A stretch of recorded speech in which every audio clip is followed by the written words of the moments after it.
حي على الفلاح.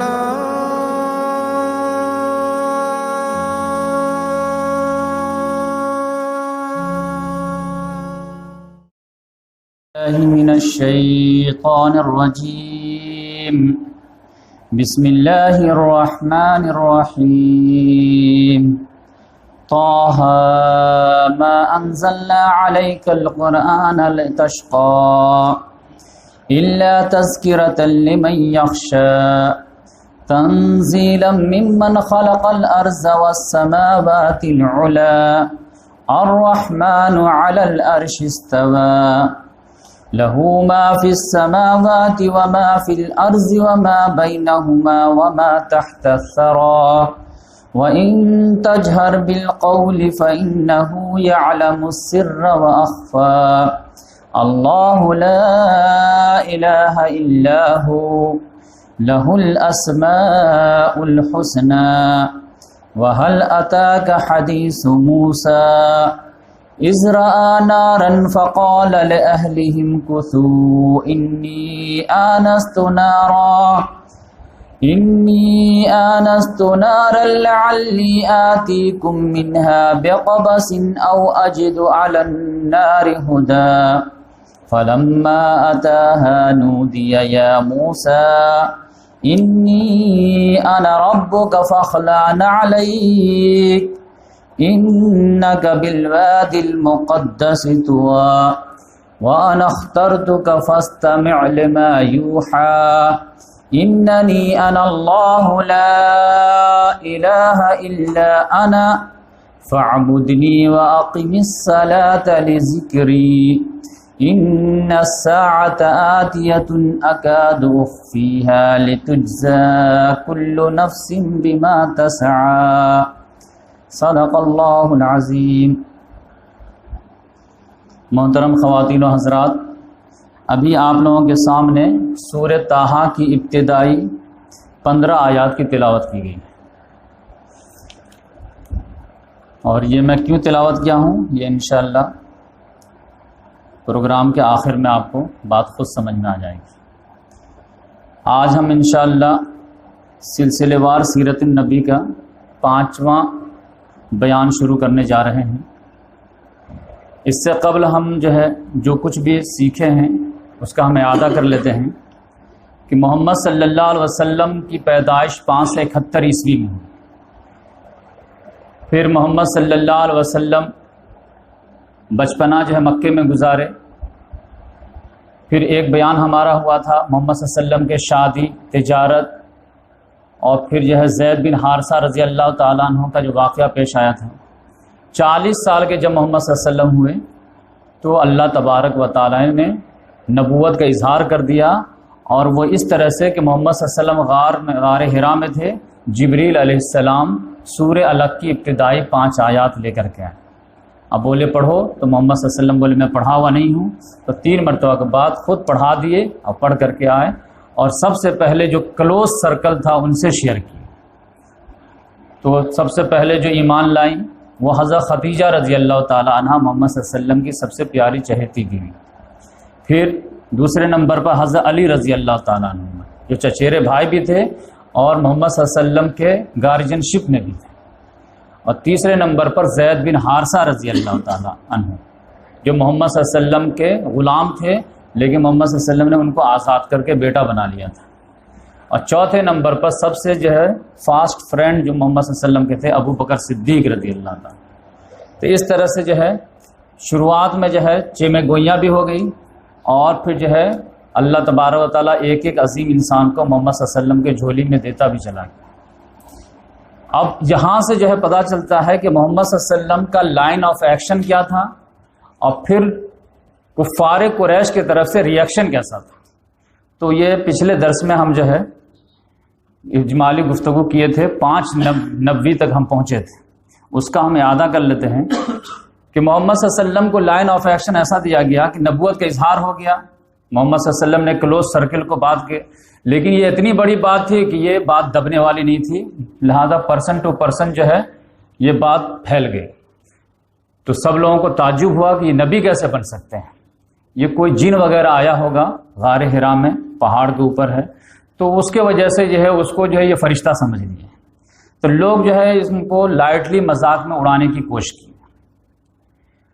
تو ہمیشہ جب بھی کوئی بھی دعوت اٹھتی ہے تو لوگ اس کو جو ہے ہوا میں اڑانے کی کوشش کرتے ہیں، مذاق میں اڑانے کی کوشش کرتے ہیں کہ یہ کچھ نہیں ہے، ایک بکواس ہے، ایسے ہی ہے۔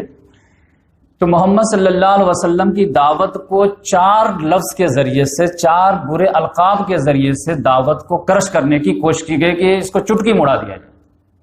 وہ 4 لفظ کیا ان لوگوں نے ڈیسائیڈ کیے کہ محمد صلی اللہ علیہ وسلم جب بھی دعوت دیتے تو کوئی کہتا تھا کہ یہ جو ہے اللہ کا کلام نہیں ہے، یہ جادو ہے، یا پھر وہ کہتے یہ کاہن ہے، یا پھر وہ کہتے کہ نہیں یہ شاعر ہے، یا پھر یہ مجنون ہے۔ اب مجنون میں دونوں پہلو جاتا تھا، اگر کوئی عوام الناس ہے تو مجنون مانے پاگل ہے نعوذ باللہ، اور اگر کوئی سیریس آدمی ہے کہ پاگل تم کیسے کہہ سکتے ہو ان کو، تو نہیں، پاگل نہیں کہہ رہے، مجنون ماتے جن سوار ہو گیا ہے، اور جن کسی پہ بھی سوار ہو جاتا اچھا آدمی جو ہے اول فول پکنے لگتا ہے۔ اب اس میں بھی ایک لاجک تھا ان کا کہ جب محمد صلی اللہ علیہ وسلم بالکل روحانیت کی بات کرتے، اخلاق کی بات کرتے، اسپریچولیٹی کی بات کرتے، اور اس سے لوگ کوئی نوجوان متاثر ہونے لگتا، اور پھر وہ اپنے جو ہے باپ دادا سے شیئر کرتا، دوستوں سے شیئر کرتا، تو لوگ اس کو سمجھاتے کہ یہ جو ہیں یہ کوئی اللہ کے رسول نہیں ہے، یہ کہانت سیکھ کر کے آئے ہیں، یہ جو ہے جیسے جوگی لوگ ہوتے ہیں، اللہ اللہ کرتے رہتے، بھگوان بھگوان کرتے رہتے، وہی جو ہے یہ سیکھ کر کے آئے ہیں، تو یہ کوئی اسپریچول پرسنالٹی نہیں ہے، یہ کہانت سیکھ کر کے آئے ہیں، وہی تم کو بتا رہے ہیں۔ محمد صلی اللہ علیہ وسلم کبھی آخرت کی بات کر دیتے کہ مرنے کے بعد دوبارہ کھڑا ہونا پڑے گا، اور آدم سے لے کر کے آخری آدمی تک تمام لوگوں کا حساب کتاب ہوگا، اور سب لوگ جو ہے اپنے کیے کے بدلے جنت یا جہنم میں جائیں گے، تو پھر یہ دیکھو یہ کہاں سے جو ہے پاگل پن آ گیا۔ جو سورہ یاسین میں آیا نا کہ یہ لوگ کہتے ہیں کہ وہ ہڈی جب گڑ سل جائے گی تو اس کو کون زندہ کرے گا، تو اللہ تعالیٰ نے کہا قل یحییہ الذی اولھا مرہ، آپ جواب دیجئے وہ زندہ کرے گا جس نے پہلی مرتبہ اس کو بنایا تھا۔ تو اس طرح سے جو ہے جیسی آخرت کی بات ہو تو کہتے ہیں ہائی ہاتھ حیات لما توعدون، امپاسبل بات ہے، امپاسبل بات ہے، یہ ہو ہی نہیں سکتا، انہونی ہے۔ لہذا جو ایسی بات کرتا ہے کہ مرنے کے بعد دوبارہ کھڑا ہونا ہے، ہمارے ایک ایک اعمال کا اندھیرے میں اجالے میں ہر کا حساب ہوگا، یہ پاگل آدمی ہی بات کرتا ہے۔ کیسے ہو سکتا ہے؟ کیونکہ اس وقت CCTV کیمرہ تو ایجاد ہوا نہیں تھا، کیسے ریکارڈ ہو سکتا ہے؟ لہذا یہ پاگل ہے۔ یا پھر اگر جو ہے بہترین کلام محمد صلی اللہ علیہ وسلم پیش کر دیجئے جس میں کفار مکہ کے بڑے بڑے شاعر جو ہے انگلی دبانے لگے، تو پھر لڑکے نوجوان متاثر ہونے لگے کہ دیکھیں کتنا اعلیٰ کلام ہے، سارے لوگ جو ہے دم محو ہو کے سن رہے تھے، ارے یہ جو ہے بہت بہترین اعلیٰ قسم کی شاعری ہے، یہ اللہ کا کلام نہیں ہے۔ اور اگر جو ہے کوئی لڑکا واقعی میں فین ہو جاتا، محمد صلی اللہ علیہ وسلم کا کلمہ پڑھ لیتا اور باپ دادا کے غلط طریقوں کو چھوڑ دیتا، تو پھر کہتے ہیں کہ ارے وہ جو ہے کچھ سدھرا نہیں ہے، اس پہ جادو کر دیا انہوں نے، جادو کے ذریعے سے ان کا دماغ خراب کر دیا، اب ان کو باپ دادا کا دین خراب لگتا ہے اور نیا دین اچھا لگتا ہے۔ تو یہ 4 اینگل تھا ان کا۔ اسپریچولیٹی کی بات کہے فوراً جو ہے کہانت سے اس کو کرش کرے، اگر بہترین جو ہے کلام پیش کرے شاعری کے ذریعے سے اس کو جنازہ نکال، اگر آخرت کی بات کرے مرنے کے بعد تیاری کرو اس کی بات کرے کہو پاگل ہے، اور اگر جو ہے کوئی آدمی متفق ہو کر کے ان سے کنونس ہو کر کے کلمہ پڑھ لے کہہ دو ان پہ جادو ہو گیا اس لیے کلمہ پڑھا ہے، ورنہ کلام میں کوئی دم نہیں۔ تو یہ جو ہے کلام کو کرش کرنے کی بات، تو اس طرح سے لائٹلی جو ہے ان کو ہوا میں اڑانے کی کوشش کی گئی۔ لیکن یقینی بات ہے کہ یہ دعوت جو قرآن جو ہے یہ اتنا مضبوط کلام تھا کہ ہوا میں اڑنے والا کلام نہیں تھا۔ اتر کر حرا سے سوئے قوم آیا اور ایک نسخہ کیمیا ساتھ لایا، وہ بجلی کا کڑکا تھا یا صوت ہادی عرب کی زمین جس نے ساری ہلا دی۔ میں کہا اتنا آسانی سے تم اس کو ہلا نہیں سکتے۔ پھر محمد صلی اللہ علیہ وسلم کا ایکشن پلان دیا گیا کہ 3 سال کے بعد مضبوط ہو گئے ہیں تو اب آپ جو کام کا اسٹارٹ کیجئے۔ اب کام کا اسٹارٹ کہاں سے ہوگا؟ وانذر عشیرتک الاقربین، اپنے قریبی رشتہ داروں کو ڈرائیے۔ تو لہٰذا محمد صلی اللہ علیہ وسلم کھانے کا انتظام کیے، ہول فیملی بنی ہاشم اور بنو مطلب کو بلائے، کھانے کے دعوت دیے، اور پھر اس کے بعد ایک خطبہ دیے جو میں آپ کو پچھلے ہفتے یا اس سے پچھلے ہفتے سنا چکا ہوں۔ اس میں ایک دم بالکل سناٹا چھا گیا تھا کیونکہ اتنا جامع خطبہ تھا، آپ سنے ہی ہوں گے، واللہ لتموتن کما تنامون ثم لتبعثن کما تستيقظون ثم لتحاسبن بما تعملون ثم لتجزون بالاحسان احسانا وبالسوء سوءا وانها لجنۃ ابدا ونار ابدا۔ قسم خدا کی تم لوگ مرو گے جس طرح تم لوگ سوتے ہو، تم دوبارہ اٹھائے جاؤ گے جس طرح سو کے اٹھتے ہو، تمہارے ایک ایک اعمال کا حساب لیا جائے گا جو کچھ بھی تم لوگ کرتے ہو، اس کے بعد اچھے کا اچھا بدلہ ہوگا، برے کا برا ہوگا، یہ ہمیشہ ہمیش کی شکل میں، وہ ہمیشہ ہمیش کی شکل میں، یہ جنت کی شکل میں، وہ جہنم کی شکل میں۔ تو پورے خاندان والوں پہ سناٹا چھا گیا۔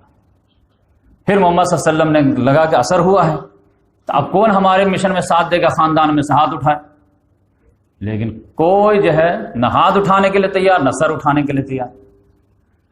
تب ایک آواز اٹھی ایک دم پتلی سی، میں آپ کا ساتھ دوں گا۔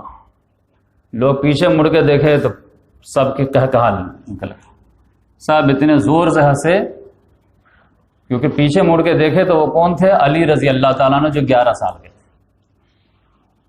کہ یہ دیکھو یہ داعی ہے، یہ دعوت ہے، یہ سپورٹر ہے، اور یہ کہتے ہیں کہ ہم عرب کے بادشاہ ہو جائیں گے، آج ہم ہمارے قدموں میں آ جائیں گے۔ ابو لہب جو ہے خوب مزہ لیا، لیکن رسول اللہ صلی اللہ علیہ وسلم نے کہا کہ تم جو ہے ہمارے دعوت کا پورے جو ہے سیریسنس کو ڈسٹرب کر دیے۔ اب وہ چچا تھا تو محمد صلی اللہ علیہ وسلم بہت زیادہ کچھ کہہ بھی نہیں سکتے تھے۔ اس کے بعد اللہ تبارک و تعالیٰ کا نیکسٹ پلان آیا کہ اب جو ہے یہ خاندان سے آگے بڑھ کر اعلیٰ اعلان دعوت شروع کر دیجیے، فاصدع بما تؤمر واعرض عن المشرکین۔ لہٰذا اس کے لیے محمد صلی اللہ علیہ وسلم غار جو ہے حرا پہ چڑھ کے کوہ صفا پہاڑی پہ، اور وہاں سے جو وا صباحا کی آواز لگائے، سارے لوگ آئے جمع ہو گئے۔ محمد صلی اللہ علیہ وسلم نے اپنے اخلاق کا جو پہلے امتحان لیے کہ اگر میں یہ کہوں کہ اس پہاڑ کے پیچھے ایک لشکر ہے، لشکر جرار جو تم پہ ٹوٹ پڑنے والا ہے، تو کیا مانو گے میری بات؟ انہوں نے کہا کہ ہاں، کبھی ہم آپ کو جھوٹ بولتے نہیں پائے تو اس میں کیسے بولیں گے؟ تو اگر یہ بات مانتے ہو تو پھر میں تمہیں ایک عظیم دن کے عذاب سے ڈراتا ہوں تم۔ لیکن وہاں پہ بھی ابو لہب نے پورا جو ہے جو سیریسنس پیدا ہوا تھا اس کا جنازہ نکال دیا۔ اس نے کہا لہٰذا جمعتنا تبا لک یا محمد، اسی لیے جمع کیے تھے، تباہی ہو تمہاری۔ اب اللہ تعالیٰ کو اتنا غصہ آیا کہ اللہ تعالیٰ نے دونوں شوہر بیوی کے لیے ایک سورہ ہی نازل کر دیا، تبت یدا ابی لہب وتب ما اغنی عنہ مالہ وما کسب سیصلی نارا ذات لہب وامرأتہ حمالۃ الحطب فی جیدہا حبل من مسد۔ تو اس لحاظ سے ابو لہب کا جو ہے کیریکٹر آپ دیکھتے جائیے۔ اب ان کے بعد جو ہے ان کے پاس پرابلم ایک آیا کہ شاعر، مجنوں، دیوانہ، ساحر یہ کہہ رہے تھے، لیکن ایک پرابلم آیا کہ حج کا موسم آنے والا تھا۔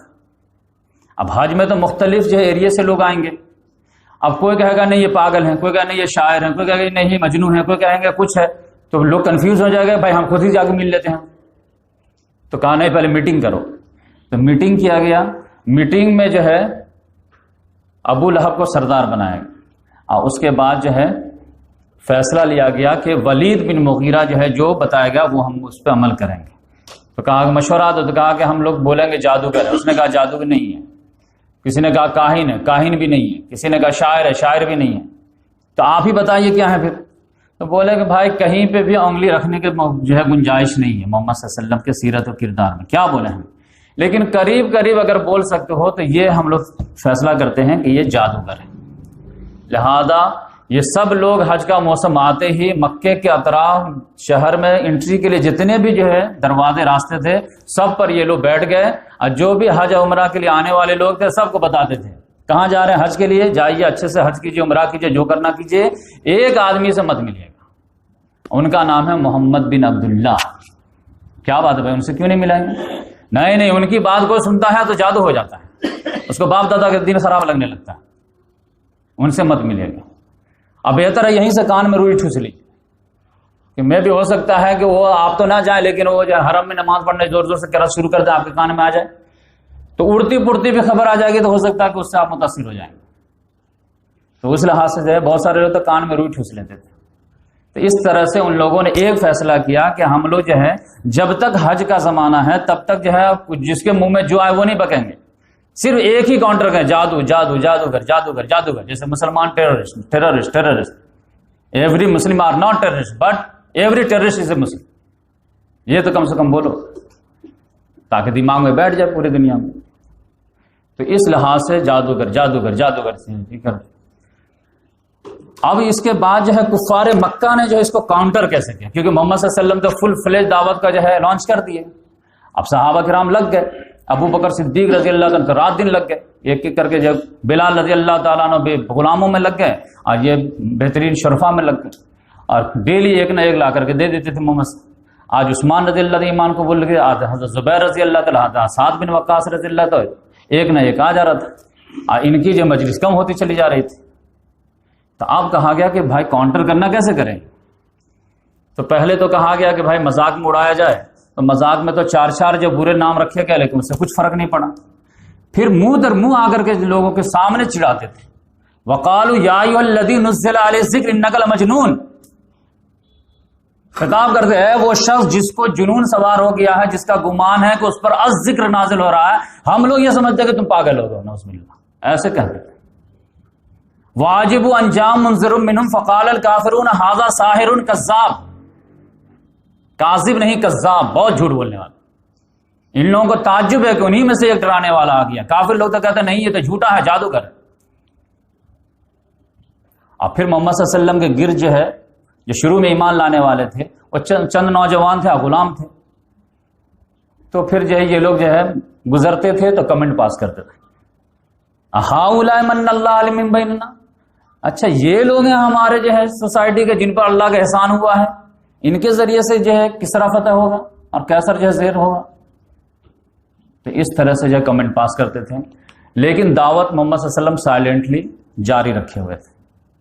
اس کے بعد وہ لوگ پلان بی پہ آئے کہ یہ مذاق اڑانے سے تو سیریس لوگ اور ان کے سمپیتھی میں آ جاتا ہے کہ بھائی ایک شریف انسان کا کیوں مذاق اڑا، ایک صادق آدمی کو تم جھوٹا ایک دن میں کہنے لگو گے تو پبلک اتنا آسانی سے نہیں مان لے. کیونکہ یہی مکہ والے جو محمد صلی اللہ علیہ وسلم کو نبوت سے پہلے صادق اور امین کا لقب دیے ہوئے تھے، اب اچانک تم یو ٹرن لوگے تو پھر پبلک تو نہیں مانے گی. تو پھر ان لوگوں نے شکوک و شبہات پیدا کرنے کی کوشش کی کہ دعوت میں جو ہے شک ڈاؤٹ پیدا کرو. اب کوئی بھی دعوت اگر شک ہو جاتے ہے تو پھر یقینی بات، اگر دودھ آپ کا ایک ڈرم رکھا ہوا ہے، کوئی خالی جو ہے کوئی بیچ رہا ہو اور اس میں شک پیدا کرتے ہیں کہ اس میں جو ہے ایک ڈراپ پیشاب گرا ہوا ہے، تو کوئی ضرورت بھی ہوگا کہ نہیں ڈاؤٹ والا کیوں خریدا، ہم دوسری جگہ سے جا کے خریدتے ہیں. تو انہوں نے ڈاؤٹ پیدا کیا. ڈاؤٹ کیسے پیدا کیا؟ وہ کہتے تھے کہ نوجوانوں کو سمجھاتے تھے کہ بیٹا یہ جو اللہ کا کلام نہیں ہے، یہ کیا ہے؟ وقال الکافرون ھذا اساطیر الاولین.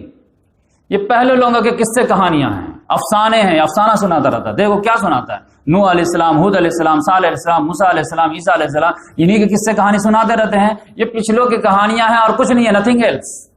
کیوں دھیان دیتے ہو اتنا؟ بس جیسے کہانی سن کر کے جو ہے چھوڑ دیتے ہو، ویسے اس کو بھی چھوڑ دو. پھر کچھ لوگ آتے تھے دوسرے نوجوان، نہیں وقالوا ان ھذا الا افک افتراہ، یہ جو ہے جھوٹ ہے، انہوں نے گڑھ لیا اپنے طرف سے. وعانہ علیہ قوم آخرون، اور ایک دوسری قوم ہے جو ان کو مدد بھی کرتی ہے. یعنی یہ نصرانیوں کا ایجنٹ ہے جو ہمارے قبیلے کو ڈسٹرب کرنے آیا ہے، ہمارے دین کو جو ڈیمیج کرنے آیا ہے اس کا ایجنٹ بن کے آیا. آج بھی آپ دعوت لے کے اٹھیے، آپ کو ایجنٹ فوراً لگا دیں. تو اس طرح سے جو ہے ان لوگوں نے جو ہے بلیم لگانا شروع کیا. بلکہ کھلم کھلا کا دین انما یعلم بشر، ان کو تو ایک آدمی سکھاتا ہے. یہ ایک اجمی غلام پکڑ کے جو ہے اپنے کوٹری میں بند کیے ہوئے ہیں، رات میں ان سے سیکھتے ہیں اور صبح میں آ کر کے ہم پہ دھونس جماتے ہیں. دیکھو اللہ نے نازل کیا 5 آیت. اگر اللہ نازل کرتا تو پورا اکھا قرآن کیوں نہیں نازل کر دیتا؟ یہ تھوڑا تھوڑا کیوں نازل کرتا؟ جیسے شاعر لوگ 5-6 شعر ملتا ہے تو آ کر کے سنا دیتے ہیں، ویسے یہ بھی 5-6 آیت بناتے ہیں تو کر دیتے ہیں. اور کبھی کبھی 1-1 مہینہ نہیں بن پاتا تو 1-1 مہینہ سائلنٹ رہتے ہیں. تو یہ شاعر کی طرح ایسے کرتے ہیں یہ لوگ. تو شکوک شبہات، اللہ کا کلام ہوتا تو پورا قرآن، اللہ تبارک تعالیٰ تو محتاج نہیں ہے، فوراً کر دے. تو اس طرح شکوک و شبہات پلان بی پہ. لیکن پھر بھی نوجوان آ ہی رہے تھے، غلام آ ہی رہے تھے، کیونکہ یہاں پہ دعوت کے ساتھ ساتھ اخلاقی طاقت بھی تھی نا. بلال رضی اللہ عنہ ایمان لے آئے تو پھر جب ابو بکر سے گلے بھی مل رہے ہیں نا، تو یہاں پہ تو اخلاقی طاقت تھی. ان کے مجلس میں طاقت نہیں تھی، وہ تو وہاں پہ اونچ نیچ بھی تھا. یہاں پہ تو یہ جو آ رہا تھا سب ایک پورا جو ہے طبقاتی نظامی کو ڈسٹرب کر کے سب بھائی بھائی ہو گئے تھے، سب ایک صف میں نماز پڑھ رہے تھے. تو پھر جب اس سے بھی نہیں ہوا تب پھر پلان 3 پہ آئے. پلان 3 پہ کیا آئے کہ انہوں نے کہا کہ دیکھو بھائی یہ دعوت کو مذاق میں لوگے تو لوگ تم کو مذاق میں لینے لگیں، ڈاؤٹ پیدا کرو گے تو اتنا زیادہ اس میں دم ہے کہ جو سنتا متاثر ہو جاتا، شکوک شبہات سے کام نہیں چلنا۔ تو کر سکتے ہو تو ایک کام کرو، نوجوانوں کو اس سے دور رکھنے کی کوشش کرو، قرآن سننے ہی نہیں دو۔ متفقہ فیصلہ میٹنگ میں پاس، وقال الکافرون لا تسمعوا لهذا القرآن والغوا فیہ لعلکم تغلبون، وقال الذین کفروا لا تسمعوا لهذا القرآن والغوا فیہ لعلکم تغلبون۔ یہ سورہ حامیم سجدہ ہے۔ کافر لوگ ڈیسائیڈ کر لیتے کہ قرآن سننا ہی نہیں ہے، اور اگر کبھی وہ سنانے بیٹھ بھی جائیں تو شور غل کر کے اس کا دم توڑ دینا تاکہ تم غالب ہو سکو، ورنہ غالب ہونے کا کوئی اپائے نہیں ہے۔ اتنا عظیم کلام ہے، کلام اللہ روح اللہ کے اندر جاتی ہے، فوراً جو ہے چینج کر دیتا ہے۔ لہذا کیا کیا جائے، نوجوانوں کو کیسے روکا جائے؟ تو پھر لوگوں نے مشورہ دیا کہ لہو و لعب کو جو ہے پروموٹ کرو۔ جیسے یہ قرآن سناتے ہیں وہیں پہ جو ہے تم جو ہے ناچ گانے کے محفل ایجاد کر دو۔ النضر بن حارث جو تھا اس نے کہا کہ میں جاتا ہوں شام سے رستم اور اسفندیار وغیرہ کے قصے کہانیاں لے کر کے آتا ہوں۔ اب وہاں گیا وہ قصے کہانیاں لے کر کے آیا، لونڈیوں وغیرہ کو بھی لے کر کے آیا، اور جیسے محمد صلی اللہ علیہ وسلم رات میں جو ہے قرآن سنانے کے لیے کھڑے ہوتے تھے، ادھر یہ مجلس سجا دیتا تھا تاکہ نوجوان ادھر متاثر نہ ہو، ادھر لگ جائے، نہ سنے گا نہ معاملہ ہوگا۔ آج بھی آپ دیکھ لیجیے، سیریل ہے، آئی پی ایل ہے، ٹیسٹ میچ ہے، یہ میچ ہے، وہ میچ ہے، انٹرٹینمنٹ ہے، سارے چیز جو ہے اسی کے لیے رہتے ہیں۔ تو اللہ تعالیٰ نے سورہ لقمان میں جو کہا وَمِنَ النَّاسِ مَن يَشْتَرِي لَهْوَ الْحَدِيثِ لِيُضِلَّ عَن سَبِيلِ اللَّهِ۔ لوگوں میں سے کچھ بدبخت ایسے بھی ہیں جو کلام دل فریب خریدتے ہیں، پیسہ خرچ کرتے ہیں، کس لیے؟ تاکہ اللہ کے راستے سے لوگوں کو روکیں، جبکہ اللہ کا دیا ہوا پیسہ اللہ کے دین کے لیے خرچ ہونا چاہیے۔ یہ کم بخت لوگ جو ہے اللہ کا پیسہ کو جو ہے اللہ کے راستے سے روکنے کے لیے خرچ کرتے ہیں۔ اب پھر بھی کوئی لڑکا اگر متاثر ہو گیا تو پھر باندھی کو چھوڑ دیتا تھا کہ دیکھو یہ تھوڑا لڑکا یہ متاثر ہو رہا ہے، اس کے پیچھے لگ جاتا، اس کو کھلاؤ پلاؤ، انجوائے کراؤ، اور پھر جو ہے اس کو غافل رکھو کسی طرح سے۔ زندگی کی حقیقت یہ محسوس ہی نہ کرنا، بیٹر فیکٹ آف لائف جو ہے یہ سوچ ہی نہ پائے، مگن رہے یار۔ آج آپ دیکھ لیجئے کتنے غریب لڑکے رہتے ہیں لیکن آئی پی ایل دیکھتے رہتے۔ ارے آئی پی ایل دیکھنے سے تمہارا گھر بھر پیسہ آ جائے گا کیا؟ 5 دن کا کرکٹر کے جو ہے ریکارڈ یاد رکھنے سے تم کو جاب لگ جائے گا کیا؟ لیکن وہ لگے رہتے ہیں۔ تو اس لحاظ سے پلان 3 بھی جو ہے فیل ہو گیا، کیونکہ لوگ مسئلہ یہ تھا کہ ڈے بائی ڈے جو ہے ایک نہ ایک ایمان قبول کر ہی رہا، تو اب کیا کریں؟ تو اس کے بعد یہ آیا کہ پلان 4 استعمال کیا جائے کہ محمد صلی اللہ علیہ وسلم کو فیڈنگ جو ہے انرجی کہاں سے مل رہی ہے؟ کوئی لڑکا ایمان قبول کر لیا تو ان کو جو ہے پوری انرجی آ جاتی ہے، حوصلہ بڑھ جاتا ہے، لہذا ان کو فیڈنگ کو جو ہے بریک کر دو کہ جو اب ایمان قبول کرے گا نا تو اس کو جو اتنا ماریں گے کہ اس کو جو ہے لوٹا دیں گے اپنے دین کی طرف۔ ان پہ تو ہاتھ نہیں ڈال سکتے کیونکہ یہ بنو ہاشم کے چشم و چراغ ہیں۔ اب بنو ہاشم خاندان کا جو سردار ہے وہ ابو طالب ہے، اب ابو طالب جو ہے ان کو پروٹیکشن میں لیے ہوا، لہذا خود محمد صلی اللہ علیہ وسلم کے ایز اے پرسنالٹی ایسی تھی کہ کوئی ہاتھ نہیں لگا سکتا۔ اب پھر ایک بہت بڑی مضبوط پرسنالٹی جو ابو طالب کی تھی وہ پشت پہ کھڑی تھی، اور ان کے طرف سے سائلنٹ جو ہے ایک پرمیشن تھی کہ اگر منہ سے وہ تم لوگ کچھ کہہ دیتے ہو پاگل مجنون دیوانہ تو ہم اگنور کریں گے، لیکن فزیکل ٹچ کوئی نہیں کرے گا، کیونکہ یہ بھی فزیکل تم کو ہارم نہیں کرتے۔ منہ سے تمہارے دیوی دیوتا کو برا بھلا کہتا ہے، تم بھی ان کو کہہ دیتے ہو، چلے تم لوگوں کا جو بھی ہے، لیکن یہ ہمارے خاندان کا عظیم آدمی ہے تو اس کو کوئی لائٹلی نہیں لے۔ لہذا محمد صلی اللہ علیہ وسلم کو تو کوئی ٹچ نہیں کر سکتا تھا فزیکل، لیکن ہر خاندان والے اپنے نوجوان کو تو مار سکتے تھے۔ میٹنگ ہوئی کہ بھائی اپنے نوجوان کو تو سنبھالو، نہیں سنتا ہے بے پاؤں میں بیڑیاں باندھ دو، ہاتھ میں ہتکڑیاں ڈال دو، غلام پہ تو تمہارا حکم چلتا ہے، غلام کو ست کرو، تاکہ نہ ادھر سے فیڈنگ ملے گی نہ ان کا حوصلہ بڑھے گا، دھیرے دھیرے وہ مایوس ہو کر کے خود ہی چھوڑ دیں گے دعوت۔ لہذا یہاں سے جو ہے پلان 4 شروع ہوا، اور پھر جو ہے ظلم کے ایک عظیم داستان تھی جو میں پچھلے ہفتہ آپ کو سنایا تھا۔ بلال رضی اللہ تعالیٰ عنہ، خباب بن عرد رضی اللہ تعالیٰ عنہ، عمار بن یاسر رضی اللہ تعالیٰ عنہ، مصعب بن عمیر رضی اللہ تعالیٰ عنہ، عثمان بن عفان رضی اللہ تعالیٰ عنہ، اور عبداللہ بن مسعود رضی اللہ تعالیٰ عنہ۔ ان لوگوں کو تو اتنا زیادہ ستایا گیا کہ پھر یہ لوگ جو ہے محمد صلی اللہ علیہ وسلم سے اجازت مانگے کہ یا رسول اللہ اب کیا کریں، تو محمد صلی اللہ علیہ وسلم نے کہا کہ دو آپشن ہیں، ایمان مت چھوڑو، دیش چھوڑ دو، کہاں جائیں؟ تو انہوں نے گیس کیا کہ میرے حساب سے حبشہ کا بادشاہ عادل ہے، وہ تمہارے ساتھ انصاف کرے گا، وہاں چلے جاؤ۔ لہذا 15-20 لوگوں کا قافلہ تیار ہو کر کے وہاں چلے گئے، جو میں پورا قصہ سنا چکا ہوں۔ پھر وہ لوگ کیسے واپس آ گئے؟ وہ سورہ نجم کی آیت تلاوت کرنے کی وجہ سے۔ اب پھر 1 سال کے بعد جو ہے پھر 100 لوگوں کا قافلہ تیار ہوا۔ تو آپ سمجھئے کہ پہلے چوتھے نبی میں جو حبشہ روانہ ہوئے ہیں تو صرف جو ہے 16 مرد اور 4 عورتیں، 20 لوگ، اور 1 سال کے بعد 100 لوگ۔ تو آپ سمجھئے کتنی تیزی سے دعوت پھیل رہی تھی، لہٰذا اس کو روکنے کے لیے پوری طاقت لگائے ہوئے تھے، لیکن وہ بھی پھیل گیا۔ حبشہ یہ لوگ چلے گئے، اور پھر یہ لوگ سوچے کہ وہاں سے ہم واپس لے آئیں گے، تو واپس لانے میں ناکام رہے۔ عمرو بن عاص بھی جو ہے خالی ہاتھ لوٹے۔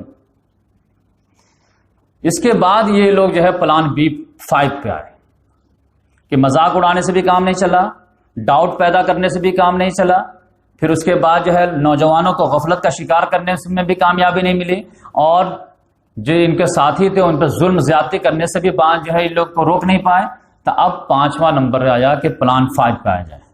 وہ کیا ہے کہ دیکھو یہ جو اصل میں اٹیک کرتے ہیں وہ جو ہمارے جو ہے نظریات کے جو ہے سب سے مین جڑ ہے نا، اسی پہ اٹیک کر دیتے۔ اور وہ اٹیک کیا کرتے کہ یہ ڈائریکٹ اس کلمہ ہی ایسا پڑھاتے ہیں کہ وہ جو ہے سارا نوجوان جو سوچنے میں مجبور ہو جاتا ہے کہ لا الہ الا اللہ۔ اب لا الہ جو ہے یہ ایسی تلوار ہے کہ ہمارے سارے بتوں کے ہی جڑ کاٹ دیتا ہے، سارے کو سارے۔ یہ تو بڑا ڈینجر۔ تو کہیں کہ ان سے جو ہے بات کرو کہ کچھ لے دے کر کے جو ہے معاملہ جو ہے پیچ اپ کر دیا جائے کہ بھائی آپ الا اللہ کے جو ہے رٹ لگائیے، دعوت دیجیے، لا الہ مت کیجیے کم سے کم، تاکہ ہمارے معبود بھی بچے رہے، آپ کا خدا کا بھی پرچار ہوتا رہے۔ تو حق و باطل میں کچھ تو جو ہے ریکنسیلیشن ہو جائے، کچھ پیچ اپ ہو جائے، ورنہ جو ہے آپ جان رہے ہیں کہ قریش کمزور ہو رہا ہے، اور قریش جو ہے ان فائٹنگ کے قریب جا رہا ہے، اور پھر جو ہے آپ جانتے ہیں کہ بیٹا باپ سے جدا ہو رہا ہے، بھائی بھائی سے جدا ہو رہا ہے، شوہر شوہر سے جدا ہو رہا ہے۔ اگر یہ بڑھ گیا تو پھر قریش کی سیادت اور قیادت کہاں جائے گی؟ لہذا کچھ نہ کچھ کرو۔ لہذا محمد صلی اللہ علیہ وسلم کے پاس آئے 4 لوگ، اسود بن عبد المطلب، امیہ بن خلف، ولید بن مغیرہ اور عاص بن وائل۔ چاروں نے کہا کہ کچھ نہ کچھ جو ہے ہم لوگ جو ہے گیو اینڈ ٹیک کا معاملہ کرتے ہیں، کچھ دو کچھ لے کے اصول پہ جو ہے کچھ نہ کچھ جو ہے پیچ اپ کر لیتے ہیں۔ تو اللہ تعالیٰ نے نہیں آگاہ رہیے، ودوا لو تدہنوا فیدہنون، یہ تو چاہتے ہی ہیں کہ یہ آپ تھوڑا سا نرم پڑے تو یہ بھی نرم پڑیں گے، لیکن نہیں، باطل دوئی پسند ہے، حق لا شریک ہے۔ شرکت میں یا نہ حق کو باطل نہ کر قبول، حق حق ہے، باطل باطل ہے، جال حق و زکل باطل، حق آیا تھا باطل کو جانا ہے۔ باطل کا راج تو اس وقت تک تھا جب تک حق نہیں آیا تھا، اب کہاں ان کو، ہم تو کھدیڑ کھدیڑ کے نکالیں گے اس کو۔ لہذا پھر جب یہ سب بڑے بڑے سردار آئے ہیں محمد سے متاثر کرنے کے لیے، تو اللہ تعالیٰ نے کلیئر اصول دیا، نہیں کاؤنٹر کر دیا، آپ کلیئر کٹ ان کو سنا دیا، قل یا ایھا الکافرون لا اعبد ما تعبدون، کہہ دیجئے اے کافرو میں اس کی عبادت نہیں کرنے والا جس کی تو عبادت کرتا، نہ میں اس کی بات کرنے والا تو جس کی تو بات کرتا۔ وہ پوری سورہ میں آپ کو پچھلے مرتبہ سنا چکا تھا۔ تو اس لحاظ سے 5واں جو ہے اصول بھی ان کا ڈسٹرب ہو گیا۔ اس کے بعد یہ لوگ جو ہے چھٹے پہ آئے کہ بھائی ان کی دعوت رک نہیں رہی ہے تو ان کے گارجین سے بات کیجیے۔ ان کے گارجین کون ہیں؟ ابو طالب ہیں۔ ابو طالب کے پاس آئے کہ دیکھیے آپ کا جو مقام مرتبہ ہے ہمارے معاشرے میں ہر آدمی جانتا ہے، آپ بہت شریف انسان ہیں، بہت اعلیٰ انسان ہیں، اور بنو ہاشم خاندان کے جو ہے سردار ہیں، لیکن آپ کا بھی دین آپ کا بھتیجا نے ایکسیپٹ نہیں کیا ہے، اور اگر جو ہے ہمارے باپ دادا کو برا بھلا کرتا ہے تو اس کا سب تو آپ کے پیپر پہ اٹھتا ہے، گرچہ آپ اپنا بے بھتیجا ہونے کی وجہ سے کچھ نہیں بول رہے، تو تھوڑا سا روکیے ان کو ورنہ جو ہے زیادہ ہو رہا ہے۔ تو انہوں نے نرم انداز میں جواب دیا کہ ٹھیک ہے ہم دیکھیں بات کرتے ہیں۔ لہذا وہ لوگ سوچے کہ ہاں ٹھیک ہے بات کریں گے، لیکن بات کیا کریں گے، محمد صلی اللہ علیہ وسلم جیسے کام جاری تھا ویسے جاری رکھے۔ تو پھر ان لوگوں کو محسوس ہوا کہ ابو طالب جو ہے زیادہ سیریس نہیں لیا ہم لوگوں کو۔ اب محمد صلی اللہ علیہ وسلم کا معاملہ یہ تھا کہ محمد صلی اللہ علیہ وسلم تو حرم میں نماز پڑھتے تھے، چاشت کی نماز وہاں تھی، سب لوگوں کا جو چوپال لگتا تھا محمد صلی اللہ علیہ وسلم نماز پڑھتے تھے، زور زور سے بھی تلاوت کر دیتے، سب کو سنا دیتے تھے، لیکن اپنے ساتھیوں کو بولے تھے کہ تم تم لوگ پتہ ایسے مار پیٹ کرتے رہتے ہیں، کوئی سن لیتا ہے تو ہم لوگ عبادت کہاں کریں یا رسول اللہ؟ تو محمد صلی اللہ علیہ وسلم نے کہا کہ آپ لوگ جو ہے وادی ودی میں چلے جایا کیجیے، پہاڑی گھاٹی وغیرہ میں، اور وہاں پہ جو ہے نماز پڑھ لیا کیجیے، اللہ کی عبادت کر لیا کیجیے۔ لیکن یہ لوگ گئے تو اتفاق سے ایک مرتبہ ابو سفیان نے دیکھ لیا کہ سعد بن ابی وقاص رضی اللہ عنہ نماز پڑھا رہے ہیں، اس کی نظر پڑ گئی، اب وہاں جا کر کے جھڑپ ہو گئی، تو ادھر بھی تھوڑا خون گرا، ادھر بھی تھوڑا خون گرا۔ اب محمد صلی اللہ علیہ وسلم ابھی چاہ رہے تھے کہ شروعاتی دور میں ہمارے جو بھیڑنت نہ ہو، ورنہ یہ تو میجورٹی میں ہم کو کرش کر دیں گے، جس طرح سائزیبل کوانٹٹی میں ہم کو طاقت آ جائے گی تو ہم تو خود ہی جو ہے ان کو نہیں چھوڑیں گے، لیکن ابھی تو ہم کو صبر سے مظاہرہ کرنا ہے۔ تو پھر محمد صلی اللہ علیہ وسلم نے اپنے ساتھیوں کو کہا کہ اچھا ٹھیک ہے، وادی وغیرہ میں بھی چھوڑو اور ایک گھر ہم لوگ تلاش کرتے ہیں، سینٹر۔ تو ارقم بن ابی ارقم ایک صحابی تھے، شروع دن میں ایمان لے آئے تھے، ان کا گھر جو تھا کوہ صفا سے بالکل لگ کر کے تھا اور تھوڑا مسجد حرام سے دور تھا۔ ان کے گھر کو جو ہے فکس کیے کہ یہاں پہ ہم لوگ جمع ہوا کریں گے، اور جو بھی تربیت کے سامان ہے، نئی وحی آئے گی تو اس کو ہم شیئر کیا کریں گے، اور یہ ہمارا جو ہے ایک طرح سے سینٹر رہے گا۔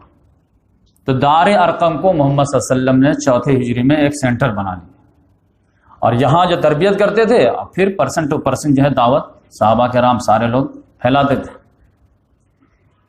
اس کے بعد جو ہے ان لوگوں کو لگا کہ جب حبشہ سے ناکامی ہوئی ہے،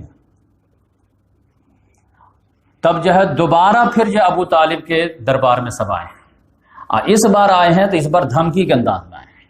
پہلے تو پولائٹلی بولے تھے کہ اپنے بھتیجے کو تھوڑا سا سنبھالیے، وہ زیادہ کر رہے ہیں، اس بار آئے دھمکی کے انداز میں۔ دیکھیے فرسٹ مرتبہ ہم لوگ آئے تھے، آپ کوئی رسپانس نہیں دیے، کیونکہ جیسا کام چل رہا ویسے ہی چل رہا ہے۔ اس کا مطلب یہ ہے کہ آپ نے بھتیجا کو جو ہے روکا نہیں نہ ٹوکا ہے، تو آپ میرے طرف سے سن لیجئے، اگر آپ اپنے بھتیجا کو نہیں روکیں گے تو پھر دوسرا آپشن ہے کہ بیچ سے ہٹ جائے، پھر ہم اور ان سے خود معاملہ نپٹ لیں، اور اگر آپ بیچ میں آئیں گے تو آپ بھی کان کھول کر کے سن لیجئے، پھر ہم ایک ایسی جنگ چھیڑ دیں گے جس میں دونوں میں سے کسی ایک کا صفایا ہو جائے گا۔ تب ابو طالب ہل گئے دم، کیونکہ پورا قریش اگر مل جائے تو پھر بنو ہاشم کیا کر پائے؟ اس میں بھی بنو ہاشم میں سارے مسلمان تو تھے نہیں، ابھی آدھے مسلمان تو آدھے تھے ہی نہیں، تو یہ ہل گئے دم۔ اور ادھر ظلم و زیادتی ایک دم، یہ سینسیویٹی جو ہے ابو طالب سمجھ رہے تھے، کیونکہ یہ لوگ جو ہے اپنے بیٹے کو مار رہے ہیں، اپنی بیوی کو مار رہے ہیں، اپنے غلاموں کو مار رہے ہیں، تو پھر یہ ہمارے بھتیجے کا کیا کریں؟ ہر آدمی اپنے بیٹے کو مار رہا، ہر آدمی اپنے غلام کو مار رہا، یہ اتنا زیادہ جو ہے ان کے نزدیک سیریس میٹر ہے۔ تب ابو طالب جو ہے محمد صلی اللہ علیہ وسلم کو بلائے، بولے کہ بھتیجا تمہارے قوم کے لوگ آئے تھے اور یہ ریکویسٹ دے کے گئے ہیں، بلکہ دھمکی دے کے گئے ہیں، تو بیٹا ایک بات جان لو کہ مجھ پر اتنا بوجھ نہ ڈالو کہ میں برداشت نہ کر سکوں، اٹھا نہ سکوں۔ تو محمد صلی اللہ علیہ وسلم بھی تھوڑا سا مایوس ہو گئے کہ عظیمت کا چٹان یہ کیا بات کر رہا، سب سے بڑا مضبوط پیلر یہ بھی ہل رہا ہے۔ تو محمد صلی اللہ علیہ وسلم نے کہا چچا جان، یہ لوگ جو ہے دھمکی ومکی کیا چیز ہے؟ یہ لوگ اگر میرے داہنے ہاتھ میں سورج اب بائیں ہاتھ میں چاند بھی لا کے رکھ دیں تب بھی میں یہ مشن سے باز نہیں آ سکتا، یا تو یہ دین غالب ہوگا یا پھر اس راستے میں میری جان جائے گی، تیسرا کوئی آپشن نہیں ہے۔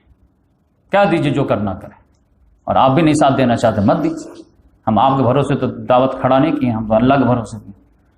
اور یہ کہنے کے بعد جو ہے آنکھوں سے آنسو جاری ہو گئے، اور محمد سے اٹھ کے جانے لگے۔ جیسے اٹھ کے جانے لگے کہ ان کا دل پگھل گیا، بولے بیٹا ادھر آؤ ادھر۔ پھر آئے ہیں تو محمد صلی اللہ علیہ وسلم بولے کہ بیٹا جاؤ، تم کو جو آرڈر ملا ہے وہ کرو، ہم مرتے دم تک تمہارا ساتھ دیں گے۔ اب پھر جو ایک شعر بولے ہیں بہت زبردست، واللہ لا یصل الیک بجمعہ حتی اوسد فی التراب دفینا، قسم خدا کی یہ لوگ تمہارے پاس پوری جمعیت کے ساتھ بھی نہیں پہنچ پائیں گے یہاں تک کہ یہ لوگ مجھے زمین میں دفن کر دیں، یعنی میرے مرنے کے بعد ہی تم تک ہاتھ لگا پائیں گے، میرے جیتے جی نہیں ہاتھ لگا پائیں گے، لہذا جو آرڈر ہوا کرو، ہمارا فلی سپورٹ تمہارے ساتھ۔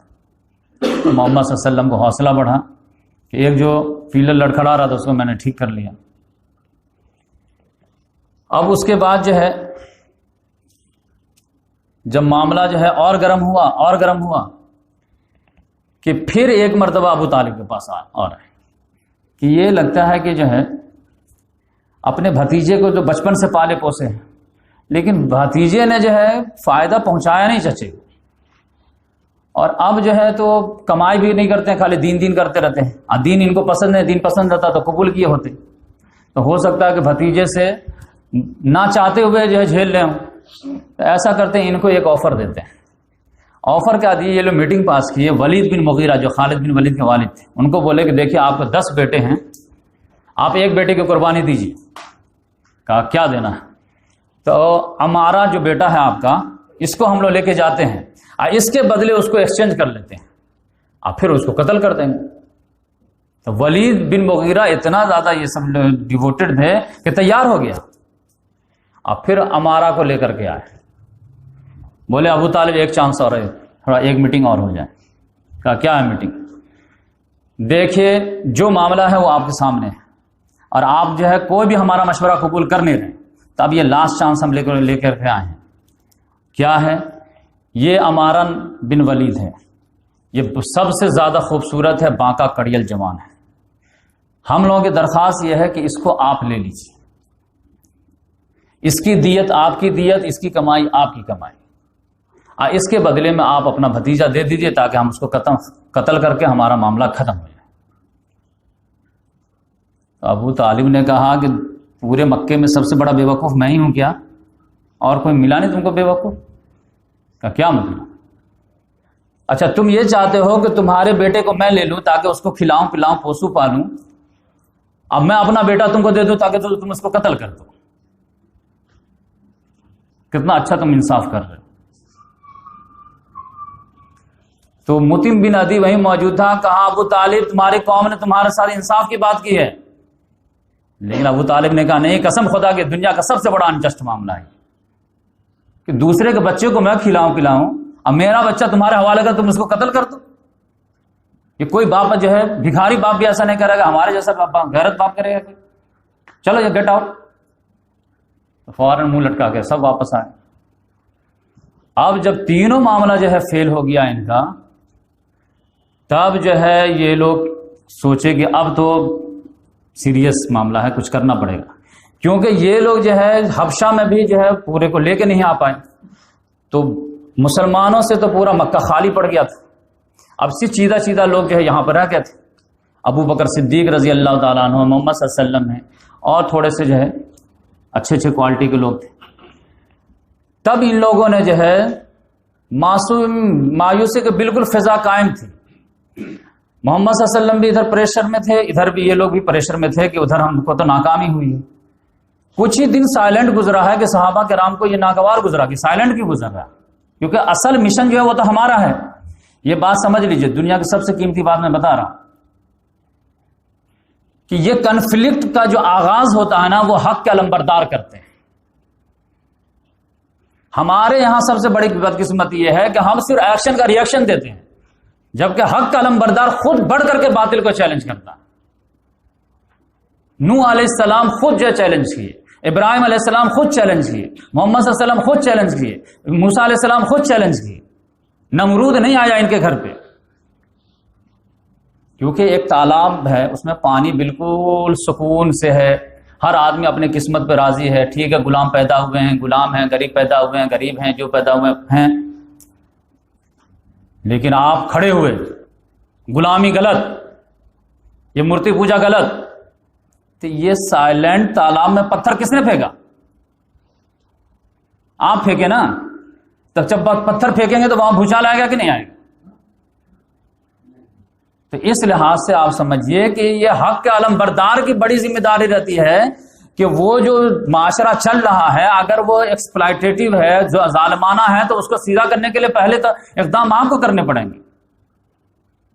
تو اس لحاظ سے جیسے سائلنٹ معاملہ کچھ دن کے لیے ہوا، صحابہ کرام کہ نہیں ایسا کیسے چلے گا، خدا نے ایک بڑی ذمہ داری دیا ہے، وَرَبَّكَ فَكَبِّرْ، لہذا مشورہ کیا گیا کیا کیا جائے۔ اب ان لوگوں کا سب سے بڑی جو ہے الرجی تھی وہ قرآن سے، اب مسلمانوں کے پاس سب سے بڑا ہتھیار قرآن، اب کریں کیا؟ اب یہ لوگ تو خانہ کعبہ میں کسی کو سنانے ہی نہیں دیتے تھے، محمد صلی اللہ علیہ وسلم کے پاس ڈیرنگ تھی کہ وہ سنا پاتے تھے، بقیہ مسلمان کے تو ہمت ہی نہیں تھی، ان کو تو مار مار کے بھوسا بنا دیتے اگر یہ قرآن پڑھ دیتے تھے۔ صحابہ کرام نے کہا نہیں ایسے نہیں چلے گا کام، قرآن سنانا پڑے گا، ورنہ بات بڑھے گی کیسے؟ تو مشورہ کیا گیا کہ کون ہے کہ اسی کے اندر ڈیرنگ کے خانہ کعبہ کے اندر جا کے قرآن سنا سکے، کیونکہ کافر لوگ بہت دنوں سے قرآن نہیں سنے، نہیں سنے تو کوئی مسلمان بھی نہیں ہو رہا۔ تو عبداللہ بن مسعود رضی اللہ تعالیٰ عنہ ڈیرنگ کیے کہ میں جا کر کے قرآن سناؤں گا۔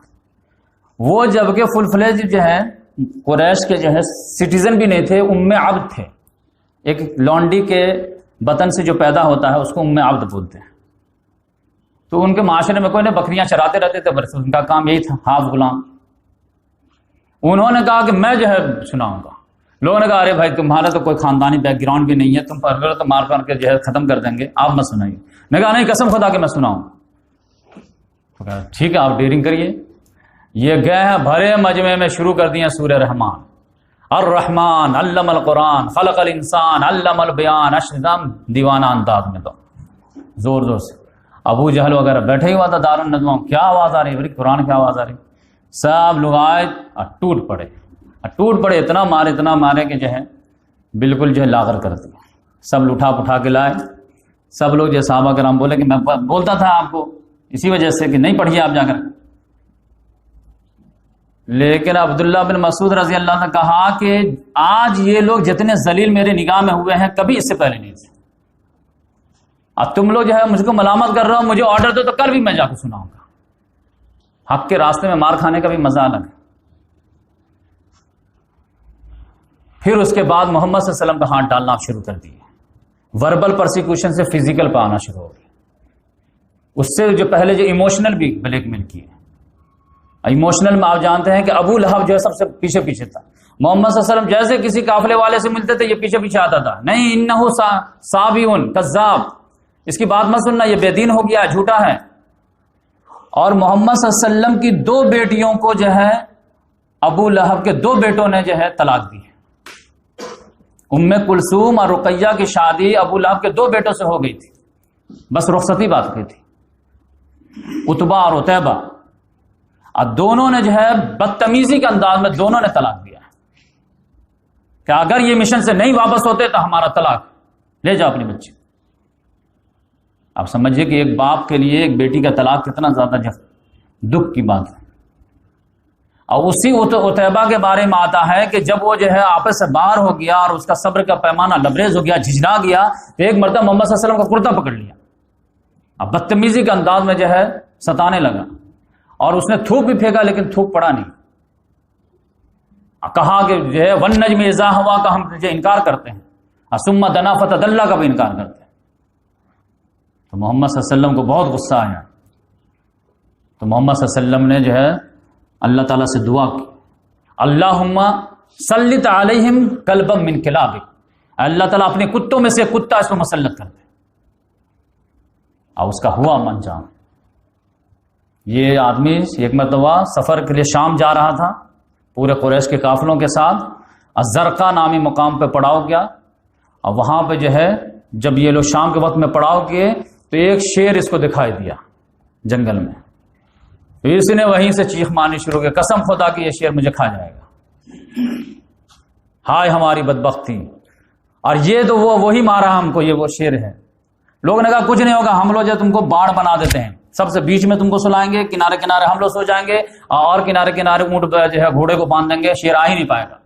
اس نے کہا نہیں، اب تو دیکھ رہا ایسا کہ مجھے تو لگتا ہے کہ وہ مکہ میں رہتے ہوئے مجھے کھا گیا، اور رات میں شیر پورے کو پھلانگ کر کے آیا ہے اور اس کا جو ہے ذبح کر دیا۔ لیکن آپ سینسیویٹی سمجھیے کہ محمد سے، اب محمد صلی اللہ علیہ وسلم ڈے آف دا آرڈر تھا وہاں سے کہ no raising hand even in self defence, کوئی جوابی کارروائی میں بھی ہاتھ نہیں اٹھائے گا، کفو ایدیکم، ہاتھ بنے رکھو، ایک وقت آئے گا کھولیں گے، کب کھولیں گے وہ ہم ڈیسائیڈ کریں گے، ہم کب کریں گے جب اللہ ہم کو کہے گا۔ لہذا یہ صحابہ کرام، ایک مرتبہ کا واقعہ ہے کہ محمد صلی اللہ علیہ وسلم جو ہے خانہ کعبہ میں نماز پڑھ رہے تھے، محمد صلی اللہ علیہ وسلم تو پڑھتے تھے آ کر کے، ابو جہل جیسے دیکھتا تھا تو حسد کے آگ میں جل جاتا تھا۔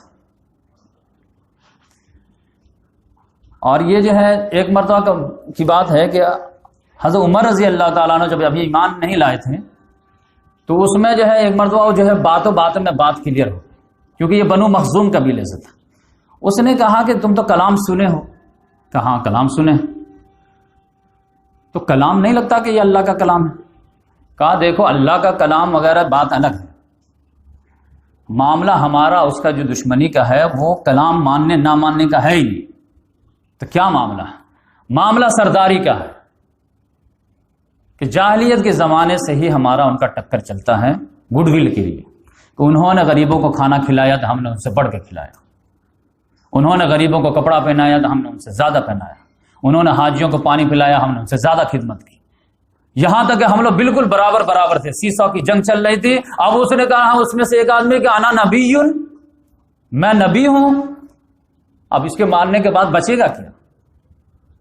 تو قسم خدا کی میں جیتے جیت کبھی ان کو نہیں تسلیم کروں گا، ورنہ بنو ہاشم کے سیادت ہم قبول کر لیں گے. تو یہ اصل ٹکر معاملہ تھا، پھنسا ہوا تھا. کوئی کسی ریزن کی وجہ سے کوئی کسی میں لاسٹ میں ایک لسٹ دوں گا پورے قریش خاندان کا جو انٹروڈکشن دوں گا، اس میں آپ کو پورا معاملہ کلیئر ہو جائے گا. تو اس کے بعد جو ہے محمد صلی اللہ علیہ وسلم ایک مرتبہ خانہ کعبہ میں نماز پڑھ رہے تھے. ابو جہل کہیں سے ٹہلتے ہوئے آیا تھا اور ایک جو اونٹ کسی نے ذبح کیا تھا اس کی اوجھڑی وغیرہ پڑی ہوئی تھی. وہ غصے میں آ کر کے جو ہے کہا کہ تم میں سے کوئی ہے ڈیرنگ باز جو فلاں قوم نے ابھی جو ہے اونٹ ذبح کیا ہے وہ لا کر کے جو ہے ان کے سر پہ ڈال دے جب یہ سجدے میں جائے. کیونکہ ان کو سب سے زیادہ چڑتی سجدے سے. کہتا جو اپنے جو ہے دماغ کو جو ہے گندا کرتا ہے نا مٹی سے، اس کو جو ہے رون ڈال. تو عقبہ بن ابی معیط جو ہے وہ کہا کہ میں کر دوں گا اس کا. کرو. محمد صلی اللہ علیہ وسلم جو ہے لمبی رکعت جو ہے پڑھتے تھے، سجدہ وغیرہ بھی طویل کرتے تھے. یہ جب تک لے کر کے آیا ہے محمد صلی اللہ علیہ وسلم جیسے سجدہ میں گئے ہیں پورے اونٹ کی اوجھڑی ڈال دیا ہے، یہاں تک کہ محمد صلی اللہ علیہ وسلم سر نہیں اٹھا پا رہے تھے. پھر کوئی بچہ جو دوڑا گیا حضرت فاطمہ کو بول رہا ہے، وہ دوڑی ہوئی آئی ہے اور فوراً جو ہے اوجھڑی کو ہٹائی ہے اور پھر محمد صلی اللہ علیہ وسلم کے لیے رونے لگی ہے. تو پھر محمد صلی اللہ علیہ وسلم نے کہا کہ بیٹی رو نہیں، یہ لوگ جانتے نہیں ہیں. اور پھر محمد صلی اللہ علیہ وسلم نے جو ہے کہا اللہ علیک بقریش. لوگ کہتے ہیں محمد صلی اللہ علیہ وسلم بدعا نہیں کہ بدعا 50 جگہ کی. اے اللہ قریش کو پکڑ لے 3 مرتبہ، اللہ علیک بقریش، اللہ علیک بقریش، اللہ علیک بقریش. اے اللہ قریش کو پکڑ لے. اور پھر نام لے لے کے اللہ علیک ابی جہل بن ابو جہل، عتبہ بن نبیہ، شیبہ بن نبیہ، امیہ بن خلف. اور پھر جو ہے عمارہ جو لڑکا تھا، 7 لوگوں کا نام لیے، 7 جو مین گروپ میں تھے 7 کا نام لے لے کر کے بد دعا کی. اور ایک صحابی کہتے ہیں کہ یہ 7 لوگوں کا جو نام لیا گیا تھا یہ سب بدر کے دن ایک کنویں میں اوندھے پڑے ہوئے تھے. اس طرح بد دعا کام. پھر ایک روز جو ہے محمد صلی اللہ علیہ وسلم کو عقبہ بن معیط جو ہے اچانک کہیں سے آیا اور گردن میں جو ہے پہلے تو وہ کپڑا ڈال کے رکھتے ہی تھے چادر وغیرہ، ایسے موڑ کر کے ایسا دیا کہ پورا آنکھ جو ہے ابل پھٹ. اور ایک مرتبہ تو جو ہے حد ہو گئی کہ محمد صلی اللہ علیہ وسلم جو نماز پڑھ رہے تھے کہ ابو جہل کو رہا نہیں گیا، دیکھا جیسے ویسے دارالندوا میں گیا، سب کو بولا کہ تم لوگ یہاں پہ بکواس میٹنگ کر رہے ہو، وہاں پہ دیکھو نماز پڑھ رہا، سب لوگ دیکھ رہے تھے، قرآن سنا متاثر ہوں گے، کیا کریں گے.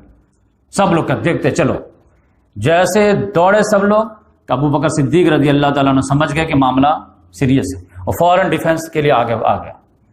لیکن سب کا تیور ہی دیکھ کے بولے کہ تم لوگ اتقتلون رجلا ان یقول ربی اللہ، کیا تم ایک آدمی کو اس لیے قتل کرنے جا رہے ہو کہ وہ اللہ کا نام لیتا ہے کہ مائی لارڈ از گاڈ. اور پھر اگر تم ان کو قتل کر دو گے تو بنو ہاشم چھوڑ دیں گے تم کو.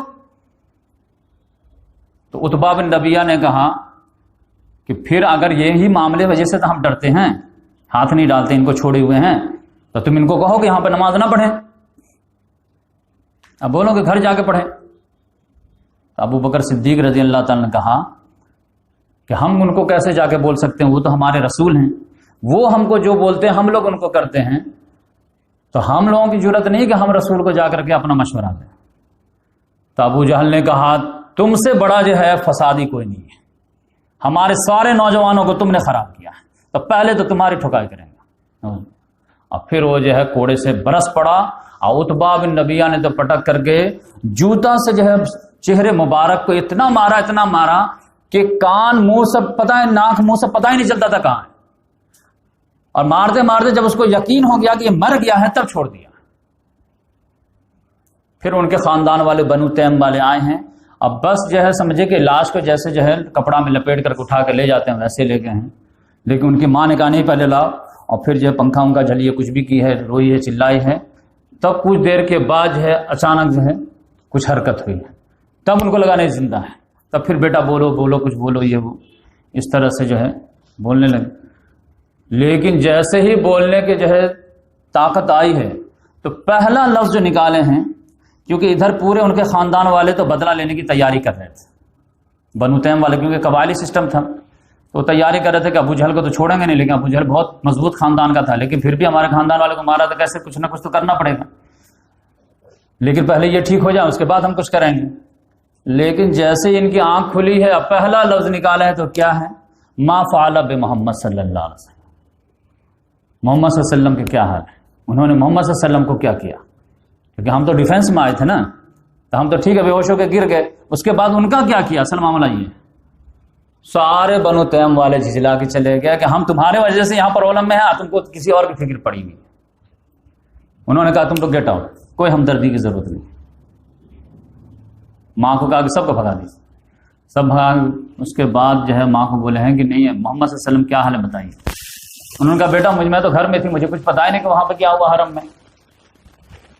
تو بولے کہ آپ جو ہے ام جمیل سے جا کے پوچھیے, عمر بن خطاب کی بہن, وہ ایمان لے آئی تھی اندر سے, وہ گئی ہیں ام جمیل سے پوچھیے کہ محمد صلی اللہ علیہ وسلم کے بارے میں کیا حال ہے.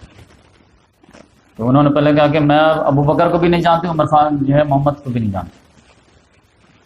میرا بیٹا تو بولا کہ آپ کو معلوم ہے, آپ کہہ رہے کہ بالکل کلیئر کٹ بول لیں کہ نہیں معلوم. تو جب جانے لگے تو بولے کہ اچھا ادھر سے نہیں, آپ چاہیں تو میں آپ کے بیٹے کے پاس جا کر کے خود ہی بات کر لیتی ہوں. ہاں آؤ. جب آئے ہیں انہیں حالت دیکھی ہے تو جو چیخ پڑی ہے تو, اور پھر بدعا دی ہے. پھر ابو بکر صدیق رضی اللہ تعالیٰ نے کہا کہ اچھا ٹھیک ہے خاموش ہو جائیے, یہ بتائیے محمد صلی اللہ علیہ وسلم کیا حال ہے. انہوں نے کہا کہ سالم صحیح سالم ہے. لیکن وہ اس پہ بھی بس نہیں کیا, انہوں نے کہا قسم خدا کی میں نہ کچھ کھاؤں گا نہ پیوں گا جب تک کہ محمد صلی اللہ علیہ وسلم کو اپنی آنکھوں سے نہیں دیکھ لوں گا. تم ہو سکتا چھپا رہی ہے, مجھ کو جھوٹا تسلی دے رہی ہے. بولے کہ ابھی جو ہے اتنے ہلچل ہے تو میرے بھائی ایمان کا راز فاش ہو جائے گا, تو میں ابھی تو آپ کو لے کے نہیں جا سکتی. تو سناٹا ہونے دیجئے, دوپہر کے وقت میں جب قیلولہ کا وقت ہوگا تو ہم آپ کو لے کے جائیں گے. تو جب بالکل سناٹا, عرب میں جو کلچر ہے سب لوگ سو جاتے ہیں, مطلب قیلولہ میں گھر میں بند ہو جاتے ہیں, تب یہ ان کی ماں اور ام جمیل کسی طرح کندھے پہ سہارا دے کر کے محمد صلی اللہ علیہ وسلم وہی دار ارقم میں لے جا کر کے پہنچائے ہیں. جب محمد صلی اللہ علیہ وسلم کو اپنی آنکھوں سے دیکھیں تب ان کو اطمینان ہوا ہے. اور جب دیکھیں محمد صلی اللہ علیہ وسلم صحیح سالم ہیں تو پھر دیکھیں کہ ماں بھی ہمارے فیور میں ہے, تو لوہا گرم ہے, یہ ایک چوٹ مار دیے کہ یا رسول اللہ میری ماں ابھی تک کلمہ نہیں پڑھی ہے, ایک مرتبہ اللہ تعالیٰ سے دعا کر دیجیے.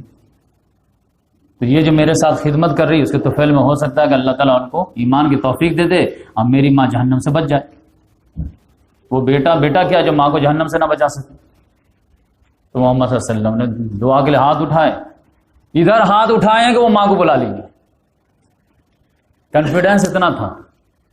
وہ باہر کھڑی تھی ام جمیلہ, وہ دونوں, ادھر محمد ہاتھ اٹھایا, ان کو کانفیڈینس تھا کہ آپ تو یہ پگھ لی. فوراً بولے ماں ادھر آ. اب محمد صلی اللہ علیہ وسلم کے پاس گئی ہے, بولے کہ اشہد لا الہ الا اللہ واشہد ان محمد رسول اللہ. ام جمیل سنی ہے تو ادھر رو رہی تھی, فوراً مسکرانے لگی کہ چلو کم سے کم یہ حادثہ کی وجہ سے ایک جو ہے ماں تو آئی.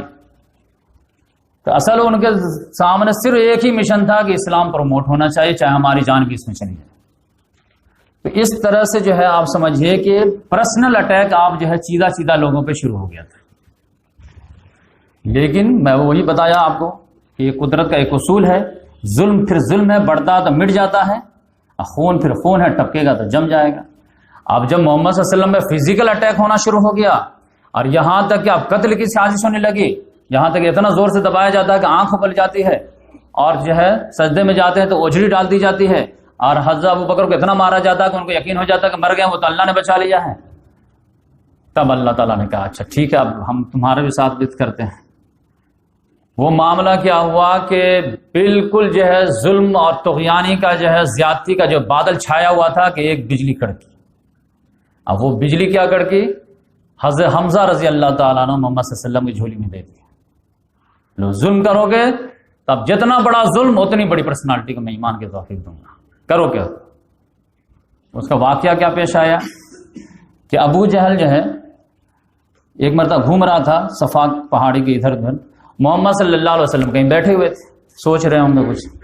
اچانک نگاہ پڑ گئی, وہ آیا دیکھا اکیلے ہیں, کوئی موقع کا بہترین ہے, آ کر کے جو برس پڑا ہے گالم گلوچ دم جو شروع کر دیا. اور پھر دھمکی دیا کہ دوبارہ اگر میں نے دیکھ لیا اس طرح سے ہمارے بچوں کو برباد کرتے ہوئے اور ورغلاتے ہوئے تو پھر میں پتھر سے تمہارا سر کچل دوں گا. اب محمد صلی اللہ علیہ وسلم سائلنٹلی اگنور کرتے رہے, کیونکہ قرآن میں آیا تھا قالوا سلاما وعرض عن الجاہلین, بس جو ہے جاہلوں سے الجھنا نہیں ہے, جاہلوں سے نپٹنا ہے, بعد میں نپٹیں گے لیکن ابھی نہیں الجھنا ہے. بس ایک بہترین بیوٹیفل انداز میں جو ہے اگنور کیجیے ان کو. کیونکہ آپ جان لیجئے کبھی بھی ریولوشن کا معاملہ ہوتا ہے نا تو اس میں یہ جان لیجئے کہ 90% جو لوگ ہوتے ہیں نا وہ عوام الناس پہ مشتمل ہوتے ہیں. ان کو کچھ فرق ہی نہیں پڑتا کہ کون سا نظام کون سی ذاتی کیا ہو رہا, بس اپنا کھانا اپنا پکانا اپنا کمانا, ان کو کوئی مطلب نہیں. بس ہماری کمائی ہونی چاہیے, ہمارا دھندا چلنا چاہیے. بس یہ 10% لوگ جو رہتے ہیں نا اس میں سے 5% حق والے رہتے ہیں, 5% باطل والے رہتے ہیں. ان دونوں کے اصل ٹکر رہتی ہے. اب ان دونوں میں جیت کس کی ہوتی ہے؟ جو سائلنٹ میجورٹی 90% ہے وہ کیوں اپنے فیور میں کر لیتا ہے. اور اس میں آسانی کس کو ہوتی ہے؟ یہ 5% اگر نیک لوگ ہیں اور نیکی کو خوب پھیلائے ہوئے ہیں, نیکی کا مزاج بنائے ہوئے ہیں تو دعوت اڑتی ہے تو نیک لوگ آگے فوراً آ جاتے ہیں. اور اگر برائی والے جو ہے زیادہ ایکٹیو ہیں اور انہوں نے جو جھوٹ کرپشن پھیلائے ہوئے ہیں تو ان کی دعوت جو زور پکڑ لیتی ہے. یہ بات سمجھ لیجیے. تو اصل یہ ٹکر یہ جو ہے قیادت کی رہتی ہے. بقیہ عوام الناس جیسے انڈیا میں بھی آپ دیکھ لیجیے بھائی کس کی گورنمنٹ ہے, نہیں ہمارا خالی بس دھندا چلنا چاہیے, اس کو آزماتے اس کو آزماتے اس کو آزماتے, کوئی نہیں ہوتا تو سب تک جو ہے چینج کرتے رہتے. ہر اسٹیٹس میں بھی یہی ہوتا ہے, ہر اس میں بھی یہی ہوتا ہے. تو یہ ہر جگہ معاملہ رہتا ہے. تو اس میں جو ہے ابو جہل نے جو بہت زیادہ جو ہے ڈانٹ ڈپٹ دیا محمد صلی اللہ علیہ وسلم کا. محمد صلی اللہ علیہ وسلم خاموشی سے احسن طریقے سے سائلنٹلی اگنور کر دی کہ پاگل سے کون منہ لگائے. کیونکہ اگر کتا کاٹے تو آپ کتا کو کاٹ کر کے کیا کریں گے, لہٰذا جانے دو اس کو. لیکن وہاں پہ معاملہ یہ تھا کوئی دیکھا تو نہیں, لیکن عبداللہ بن جدعان کا گھر جو تھا وہ پہاڑی کے اوپر تھا. اس کی کھڑکی سے ایک باندی جو تھی وہ اندر سے مسلمان ہو چکی تھی, وہ دیکھ رہی تھی پورا تماشا. وہ دیکھ کر کے تڑپ گئی, لیکن باندی تھی وہ کیا کر پاتی, لیکن وہ جو ہے مسل کر کے رہ گئی بیچاری. لیکن اچانک جیسے ابو جہل گیا ہے ویسے ہی جو ہے صحرا سے جو ہے حضرت حمزہ رضی اللہ تعالیٰ نے شکار کھیل کے آ رہے تھے. ان کا اپنا نیچر ایسا تھا کہ بس موج مستی شکار وغیرہ کرنا. بھتیجا کیا دعوت دے رہا 6 سال سے پتہ ہی نہیں, کیونکہ اس کے تو توجہ ہی نہیں ہوئی. لہٰذا تم لوگ اپنا ایشو ہے سنبھالو, ہم کو تو بس شکار کیے 2 مہینے کے لیے نکل جاتے تھے. تو پھر اچانک جو ہے وہ جب گھر جا رہے تھے کہ فوراً اس باندھی نے روکا, ابا ہمارا رکیے, کیا معاملہ ہوا, کیا معاملہ ہوا. اگر آپ دیکھ لیتے اپنی آنکھوں سے تو آپ جو ہے برداشت نہیں کر سکتے آپ کے بھتیجے کے ساتھ ابو جہل نے کیا نہیں کیا ہے. ابا فالتا حاضر, واقعی میں ایسا کیا؟ ہاں یہ ربی, میرے رب کی قسم ایسا کیا اس نے. فوراً وہیں سے مڑے. کہاں ملے گا وہ, ابھی وہیں ہوگا دارالندوہ میں اپنا کریڈٹ لے رہا ہوگا کہ آج تو میں نے جو ہے ایسا کر دیا ویسا کر دیا. وہ آئے ہیں گھوڑا لے کر کے, ساری مجلس لگی ہوئی تھی, تو ان کو دیکھ کر کے ان کا تیور دیکھ کر کے سارے لوگ کھڑے ہو گئے. عتبہ بن ربیعہ نے ویلکم بھی کیا, اہلا و سہلا یا ابا ہمارا. لیکن انہوں نے جو ہے ایک تماچا کھینچ کے مارا ان میں.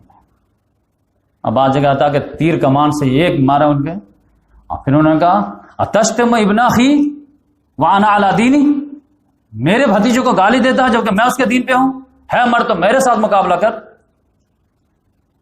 شریف آدمی سے جو الجھتا رہتا ہے.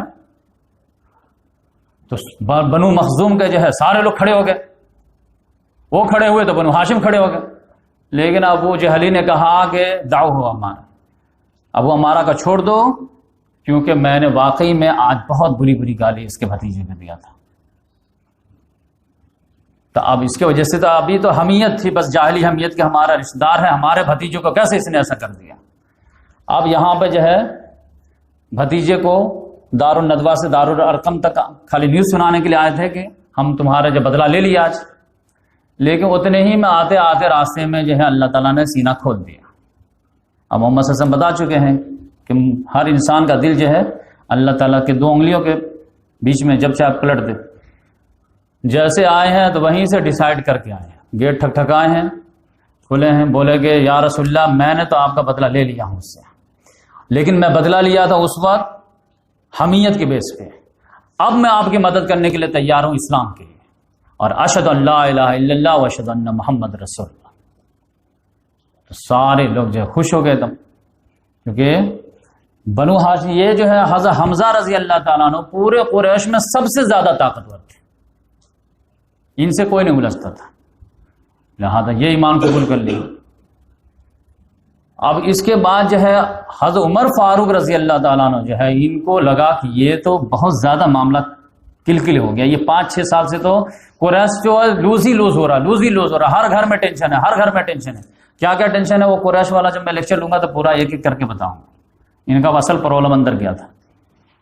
انہوں نے کہا کہ ایسا کرتے ہیں نا کہ معاملہ آپ صاف ہی کر دیتے، نہ رہے بانس نہ بجے بانسری، کیا کرنے جا رہے ہو؟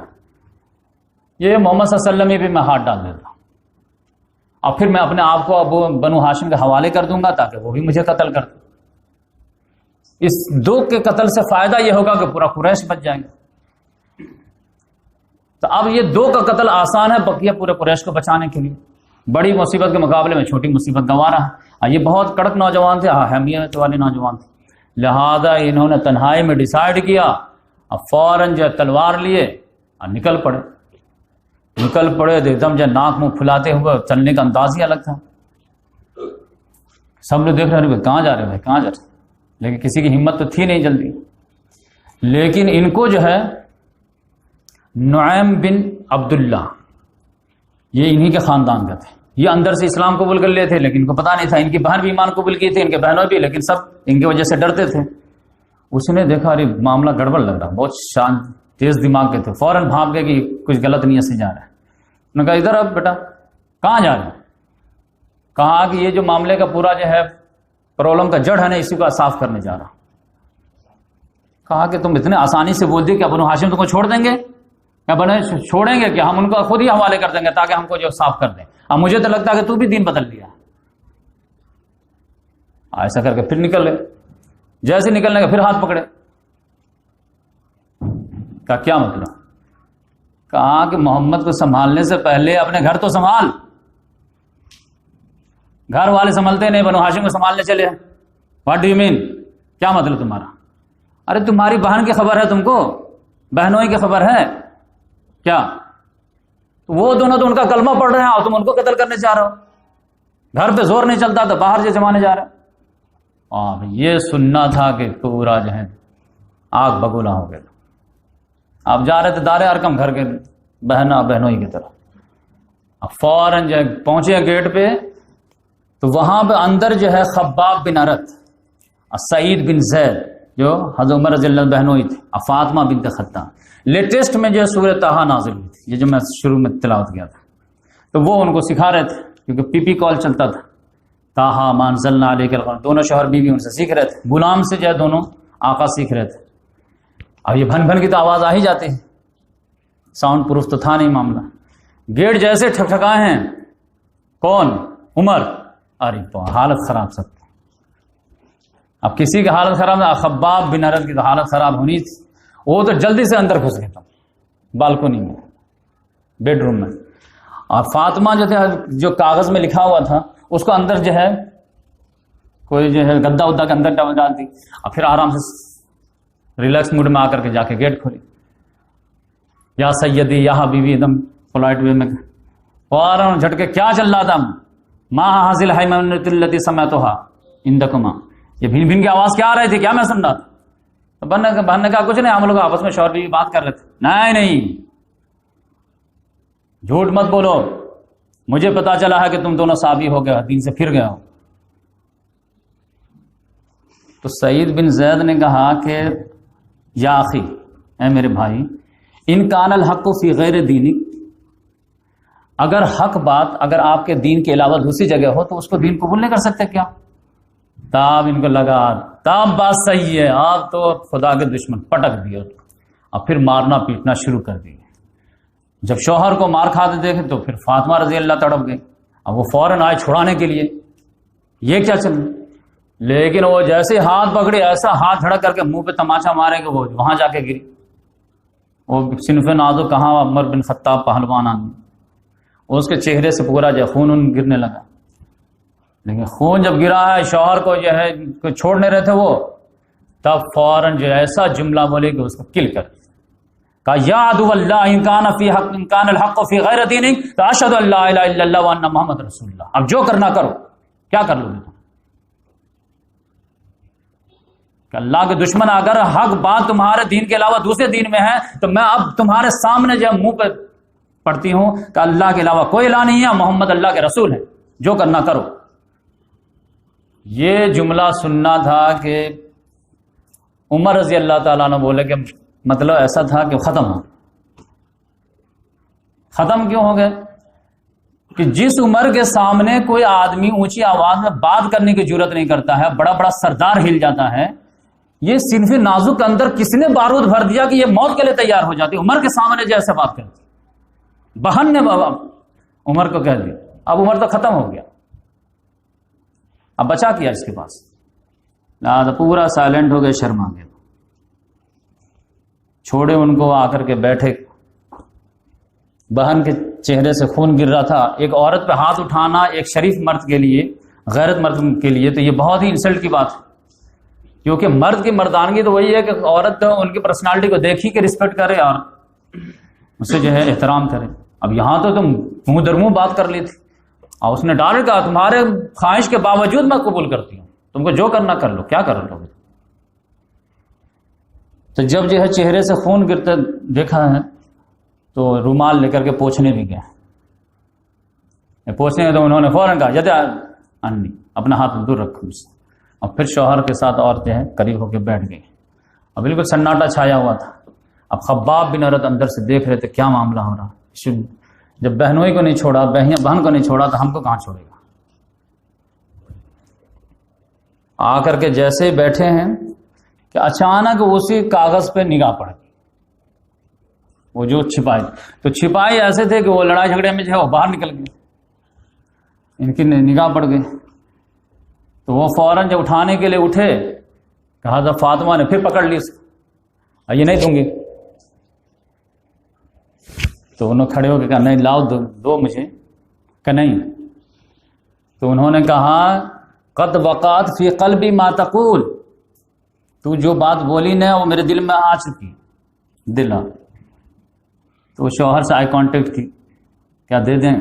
انہوں نے بھی کہا کہ ہاں دے دو، اور لیے ہیں صحیفہ، پھر پڑھے ہیں طٰہٰ ما انزلنا علیک القرآن لتشقیٰ الا تذکرۃ لمن یخشیٰ تنزیلا ممن خلق الارض والسماوات العلی الرحمن علی العرش استویٰ لہ ما فی السماوات وما فی الارض وما بینہما وما تحت الثری وان تجہر بالقول فإنہ یعلم السر واخفی اللہ لا الہ الا ہو لہ الاسماء الحسنی۔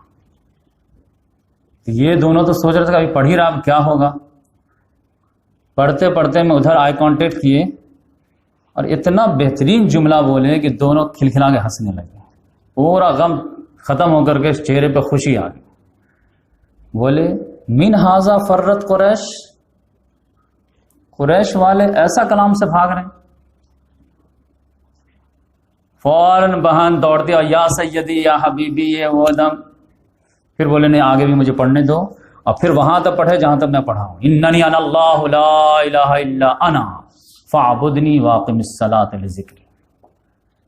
جیسے یہ کمپلیٹ کیے ہیں ویسے خباب بن عرت رضی اللہ نکل کر کے آئے ہیں، بولے خباب تم اندر؟ جی، تو اب تو دنیا ہی بدل چکی تھی، بولے کہ ابشر یا عمر، خوش ہو جاؤ۔ کہا کس چیز کی خوشخبری؟ ابھی تو ایمان لایا فوراً نہیں، محمد صلی اللہ علیہ وسلم دعا کیے تھے جمعرات کی رات دار ارقم میں، کہ اللہ تعالیٰ اسلام کو عزت عطا فرمائے ان دو میں سے کسی ایک سے، چاہے عمر بن خطاب سے یا عمرو بن ہشام سے۔ اب مجھے امید ہے کہ اب جو حالات دیکھ رہا ہوں تو آپ سب کا دلے گا، یہ بات ہے۔ واللہ کہاں؟ واللہ میں سنا ہوں۔ تو بولے دلونی محمد صلی اللہ علیہ وسلم، لے چلو محمد صلی اللہ علیہ وسلم کے پاس۔ تو سارے لوگ خوشی خوشی جو ہے لے گئے۔ اب محمد صلی اللہ علیہ وسلم تو دار ارقم میں تھے، اب دار ارقم میں وہی تلوار وغیرہ جو ہے ویٹ بھی نہیں کیا، فوراً گئے، گیٹ ٹھکٹھکائے۔ تو وہ جو ہے جو نوکر تھا یا جو بھی ساتھی رہے ہوں گیٹ پہ، وہ دروازے کے جھروکے سے دیکھے کون ہے، تو دیکھو عمر اور تلوار، وہ تو فٹاک سے گیٹ بند کر دیا۔ اب پہلے جا کر کے بولے کیا ہوا، کون آ رہا تھا؟ کہا عمر، عمر تلوار ہاتھ میں، اب بہت غصے میں۔ سب لوگ ہل گیا، ابو بکر صدیق، عمر فاروق، یہ سب یہ ہلے ہوئے تھے۔ حضرت حمزہ رضی اللہ تعالیٰ نے 3 دن پہلے اسلام قبول کیے تھے، وہ آئے گا، کیا معاملہ ہے تم لوگ کا؟ عمر آیا، عمر آیا، عمر آیا۔ کہا عمر آیا تو کیا ہوا، کھولو گیٹ۔ اگر صحیح نیت سے آیا ہے تو صحیح ہے اس کے لیے، ورنہ اگر غلط نیت سے آیا ہے تو اسی کے تلوار سے اسی کو قتل کر دیں گے، اس میں کیا ٹینشن ہے، لاؤ اندر۔ جیسے اندر لائے پکڑے ہیں اس کو زبردست طریقے سے۔ اب پھر بولے ہیں کہ عمر اس وقت تک نہیں صحیح قبول کرو گے کیا جب تک کہ عاد سمود کی طرح تم پہ عذاب نازل نہ ہو جائے یا تم پہ ملامت نہ آ جائے۔ انہوں نے کہا سائڈ ہے یہ بھائی، محمد صلی اللہ علیہ وسلم تو اس وقت چونکہ وہی نازل ہو رہی تھی تو کوئی ڈسٹرب نہیں کر رہا تھا۔ جیسے وہی کا سچویشن ختم ہوا ہے کہ فوراً جو ہے محمد صلی اللہ علیہ وسلم کے پاس قریب گئے ہیں، تو محمد صلی اللہ علیہ وسلم نے بھی سمجھایا اور دعا بھی کہ اللہ تعالیٰ عمر کے ذریعے سے اسلام کو جو تقویت دے۔ تو فوراً جو ہے انہوں نے کہا اشہد ان لا الہ الا اللہ وانک محمد رسول اللہ۔ تو ابو بکر صدیق رضی اللہ عنہ کا چہرہ کھل اٹھا اور اتنی خوشی ہوئی سارے لوگوں کو کہ اتنی زور سے تکبیر، نعرے تکبیر اللہ کو بولے کہ حرم میں بیٹھے ہوئے لوگ بھی سنے، سمجھ گئے سب کے کوئی بھاری گیم ہو گیا۔ پھر حضرت عمر رضی اللہ عنہ نے کہا کہ آپ تو میں بیٹھوں گا نہیں، کیونکہ خیارکم فی الجاہلیہ خیارکم فی الاسلام، جو اپوز میں تھا آپ سپورٹ میں بھی آگے رہے گا۔ انہوں نے کہا کہ میں نے سوچا کہ سب سے بڑا دشمن نمبر 1 کون ہے، محمد صلی اللہ علیہ وسلم، تو میرے دماغ میں ابو جہل ہے، تو اب ان کے دل میں آگ لگاتا ہوں جا کے۔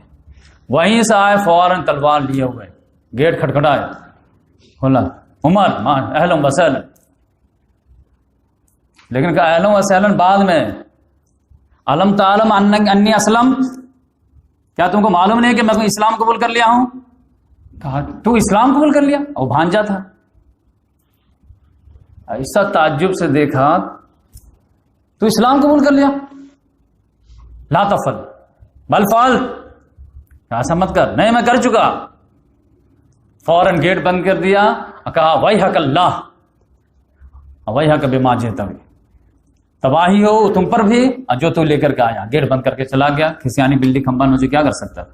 پھر ولید بن مغیرہ کے پاس گیا، پھر اس کو بولے علم تعلم انی اسلم، وہ تعجب کا انت، تو کہاں میں؟ پھر اس طرح سب کو جا کر کے جو ہے بتا دیا۔ پھر ایک دن محمد صلی اللہ علیہ وسلم کے پاس حضرت عمر آئے اور بولے یا رسول اللہ کیا ہم لوگ حق پہ نہیں ہیں کیا؟ ہاں ہاں حق پہ۔ تو پھر جب حق پہ ہیں تو سب سے زیادہ حق حرم پہ ہمارا ہے، تو اب ہم چھپ کر کے کیوں ہیں؟ ہم لوگ اب طاقت میں آ گئے ہیں، تو اب ہم لوگ اعلیٰ اعلانیہ جو ہے نماز پڑھیں گے خانہ کعبہ میں جا کر کے۔ آج تک تو صرف آپ پڑھتے تھے، اب ہم سب لوگ پڑھیں گے۔ تب جو ہے قافلہ جو ہے لائن بنائے اور ایک لائن کے جو ہے لیڈر بنے حضرت حمزہ رضی اللہ تعالیٰ عنہ، دوسرے کے لیڈر بنے حضرت عمر فاروق رضی اللہ تعالیٰ عنہ، اور پھر دار ارقم سے سارے صحابہ نکلے ہیں اور لبیک اللہم لبیک، اور پھر یا رسول اللہ اس طرح سے جو ہے نکلتے گئے اور خانہ کعبہ میں آئے۔ تو پھر یہ ہے ابو جہل وغیرہ کو ہمت نہیں ہو پائے کہ دو مین ہیں، اب جو ہے ان کو لائٹلی لینا آسان نہیں ہے، لہٰذا سب لوگوں نے کہا بھائی جو کرنا کرنے دیں ان کو۔ تو کیا کریں گے؟ نماز پڑھیں گے، قرآن پڑھیں گے، پھر پڑھ اڑ کر کے چلے گا۔ پھر لاسٹ پوائنٹ جو ہے 2-3 منٹ میں کر دیتا ہوں۔ اس کے بعد جو ہے یہ بھی پلان جب فیل ہو گیا کہ بھائی جتنا ظلم کریں گے اتنے ہی موتی ان کو ملیں گے، حمزہ رضی اللہ تعالیٰ عنہ، عمر فاروق، تو اب کیا کریں؟ تب جو ہے عتبہ جو ہے سب سے زیادہ ذہین انسان تھا، اس نے کہا کہ دیکھو ایک دن میٹنگ ہو رہی تھی، محمد صلی اللہ علیہ وسلم حرم میں نماز پڑھ رہے تھے، بولے کہ دیکھو یہ شخص مل گیا حرم میں، اور اب تو ان پہ ظلم زیادتی سے جو ہے کوئی دعوت رکتی نہیں ہے، نہ رکی ہے نہ رکے گی، تو تم بولو تو ہم جا کر کے اس سے بات کرتے ہیں. کوئی نہ کوئی تو موٹیو ہوگا نا ان کا اس دعوت کے پیچھے, تو اس کے حساب سے بات کرتے. تم لوگ الاؤ کرو تو ہم بات کریں جا کر. کہاں جا کے بات کرو, کچھ بھی کرو. تب یہ محمد صلی اللہ علیہ وسلم کے پاس آخری جو آیا ہے, بولا بھتیجے تمہارے جو عزت مقام ہے سب کو معلوم ہے, لیکن تم نے جو کل کیا ہے وہ بھی سب کو معلوم ہے. تم نے خاندان کو ڈیوائیڈ کر دیا ہے, ہمارے باپ دادا کو بے وقوف ٹھہرا دیا ہے, ہمارے دین کو گمراہ کر دیا ہے, سب چیز تو کر دیا ہے. تو اس کے پیچھے تمہارا مقصد کیا ہے, کیا چاہتے ہو تم؟ اگر تم یہ چاہتے ہو کہ اس کے ذریعے سے مال بہت زیادہ جمع کر لیں تو سیدھے سے بولو نا, ہم لوگ اتنا چندہ جمع کریں گے کہ تم کو جو مالدار بنا دیں گے. اگر تم سرداری چاہتے ہو تو ابھی سے مان لے لیتے ہیں, کوئی بھی فیصلہ چھوٹا ہو بڑا نہیں کریں گے بنا تمہارے. اور اگر تم بادشاہی بننا چاہتے ہو, ایسے تو ہمارا نیچر ہے نہیں کہ ہم لوگ کسی کو بادشاہ بناتے نہیں, لیکن بعد لینا خاص تو تم کو بادشاہ بھی تسلیم کر لیتے. اور اگر کہیں خوبصورت عورت سے شادی کرنے کا ارادہ ہے, وہاں تک تمہاری رسائی نہیں ہے, تو بولو کس سے کرنا چاہتے ہو, ہم لوگ لا کر کے کرا دیں. اب پانچواں یہ ہے کہ اگر بیٹا تمہارے اوپر کوئی جن وغیرہ آ گیا ہے اور تمہارے بس میں نہیں ہے, تم سے نہ چاہتے ہوئے یہ معاملہ ہو رہا ہے, تو اس کے بارے میں بھی بولو, ہم جو ہے علاج کرا دیتے ہیں, جتنا خرچ ہوگا ہمارے طرف سے. تب محمد صلی اللہ علیہ وسلم نے کہا کہ بولتے جاؤ, اور کچھ آفر ہے تو بولو. کہ نہیں, یہ 5 تو کافی ہے. تو محمد صلی اللہ علیہ وسلم نے کہا تم بول لیے جو بولنا تھا. کہاں میں بولوں؟ کہاں بولیے. محمد صلی اللہ علیہ وسلم نے سورہ حامیم السجدہ کی تلاوت شروع کی. حامیم تنزیل من الرحمن الرحیم کتاب فصلت آیات. ولید بن مغیرہ پیچھے ہاتھ کر کے بیٹھا سن رہا تھا. سنتے سنتے جو ہے جب محمد صلی اللہ علیہ وسلم 13ویں آیت پہ پہنچے ہیں, فَإِنْ عَارَضُوا فَقُلْ أَنذَرْتُكُمْ صَاعِقَةً مِثْلَ صَاعِقَةِ عَادٍ وَثَمُودَ. اگر یہ لوگ اعراض کرتے ہیں تو آپ ڈرا دیجئے کہ میں تم کو ڈراتا ہوں اسی طرح کے عذاب سے جس طرح سے سمود اور عاد کو جو ہے 2-4 کیا گیا. تو یہ آیت جب محمد صلی اللہ علیہ وسلم پڑھے تو عتبہ بن ربیعہ منہ پہ ہاتھ ڈال دیا محمد صلی اللہ علیہ وسلم, بھتیجے ایسی بات مت نکالو مجھ سے, کیونکہ تمہارے منہ سے کوئی بات نکلتی نہیں کہ وہ ہو جاتی. پھر محمد صلی اللہ علیہ وسلم کہا اچھا ٹھیک ہے آگے پڑھنے. آگے پڑھتے گئے آیت نمبر 38 پہ سجدہ ہے. پھر محمد صلی اللہ علیہ وسلم آیت سجدہ پہ سجدہ کیے, اور سجدہ سے جب سر اٹھائے تو بولے کہ یہ میرا جواب ہے. تو اب یہ ہے کہ ولید بن مغیرہ وہاں سے اٹھ گیا. قرآن سننے کے بعد کیا جواب دیتا؟ لہذا اس کے بعد جب ابو جہل وغیرہ سے انتظار ہی کر رہا تھا کہ اب کیا ہو رہا, اس کا منہ ایسا لٹکا ہوا تھا کہ ابو جہل پہلے کہہ دیا قسم خدا کی جو چہرہ لے کے گیا تھا وہ چہرہ لے کے نہیں آ رہا ہے. اپنے جو ہے اپوز میں معاملہ ہو رہا, لیکن سب لوگ آگے بڑھ کے بولے کہ کیا ہوا. کہا قسم خدا کی میری بات مانو, اب میرے پہ معاملہ چھوڑ دو, اب میرا مشورہ مانو کہ میں نے جو کلام سنا ہے اس سے زبردست کوئی انقلاب آنے والا ہے, اور یہ چین سے بیٹھنے والا انسان نہیں ہے. تم اگر ان کو چھوڑ دو تو یہ عرب والوں سے الجھ جائے گا, کیونکہ یہ کہہ رہا کہ پورے دنیا کا میں رسول ہوں. کہیں نہ کہیں تو اس کے ٹکراؤ ہوگی, اور وہ دوسرے لوگ اگر ان کو مار دیے تو جو تم چاہتے وہ ہو جائے گا, اور یہ ان کو دوسرے کو مار دیے تو پھر یہ بادشاہ بن جائیں گے. تو ان کی بادشاہ تمہاری بادشاہ, ان کی عزت تمہاری عزت. اور جو کلام میں سنا ہو تو اس سے تو کچھ نہ کچھ انقلاب آنے ہی والا ہے. لیکن سارے قوم کا میٹنگ میں ایک ساتھ جواب کیا تھا؟ لقد سحرک اللہ, قسم خدا کی عتبہ تم پہ بھی اس نے جادو کر دیا. جو آج تک سب کو کہہ رہا تھا تم پہ جادو, تم پہ جادو, تم پہ جادو, ابو جہل امیہ بن خلف سب نے کہا تو بھی جادو کے اندر میں آ گیا. تو کہا کہ نہیں بات جو صحیح ہے میں تو سن کے آیا, تو بھی سن کے دیکھ پھر سمجھ میں آئے گا تم کو. تو اس طرح یہاں پہ ہم روکتے ہیں. اس کے بعد جو ہے 11واں پوائنٹ پہ جو ہے وہ کیا کیے, انشاءاللہ ہم جو ہے نیکسٹ لیکچر میں لیں گے کہ سوشل بائیکاٹ پہ جو وہ لوگ آ جاتے ہیں. پھر جو ہے طائف کا واقعہ انشاءاللہ, تو 2 واقعہ جو ہے انشاءاللہ نیکسٹ ہفتے کریں گے. اللہ تعالیٰ سے دعا ہے کہ اللہ تبارک و تعالیٰ ہم تمام کو سیرت جو ہے سیرت سن کر کے سیرت کو سنوارنے کی توفیق عطا فرمائے. اور میں آج پڑھ رہا تھا, میں تو بہت تیاری کرتا ہوں اس کی, اور میں آج پڑھتے پڑھتے اچانک میرا دماغ گھوم گیا ایک طرح سے. اور وہ کیا گھما, جب یہ والا ڈائلاگ تھا حضرت عمر رضی اللہ تعالیٰ عنہ کا کہ حاذا فرت من قریش, اس کلام سے قریش والے بھاگ رہے. تو مجھے لگا حاذا من فرت مسلمون, اس قرآن کو جو مسلمان چھوڑے ہوئے. وہی چیز ہے نا، ذرہ برابر شوشے کا فرق تو نہیں ہوا نا. کفار مکہ ہل گیا تو آج کے غیر مسلم نہیں ہلیں گے؟ کیا آج کے مسلمان نہیں ہلیں گے؟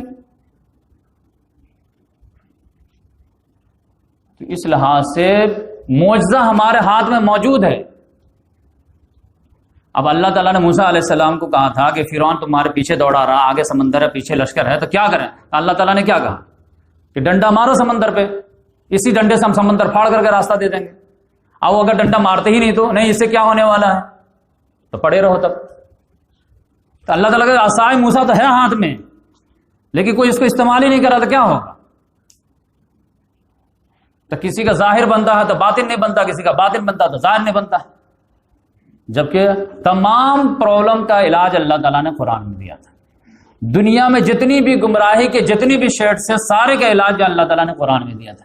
لیکن مسلمان قرآن ہاتھ میں لینے کے لیے تیار ہی نہیں، دل میں اتارنے کے لیے تیار ہی نہیں، اپنی زندگی میں بسانے کے لیے تیار ہی نہیں. تو کیسے ہو جائے گا علاج؟ ڈاکٹر نے لکھ کے دیا نسخہ کچھ اور آپ جو ہے دوا لیے کچھ اور پھر کہتے ہیں کہ ٹھیک نہیں ہو رہا. تو غلطی آپ کی ہے کہ ڈاکٹر کی ہے؟ اس کو محفوظ کیوں رکھا گیا تھا؟ اسی وجہ سے.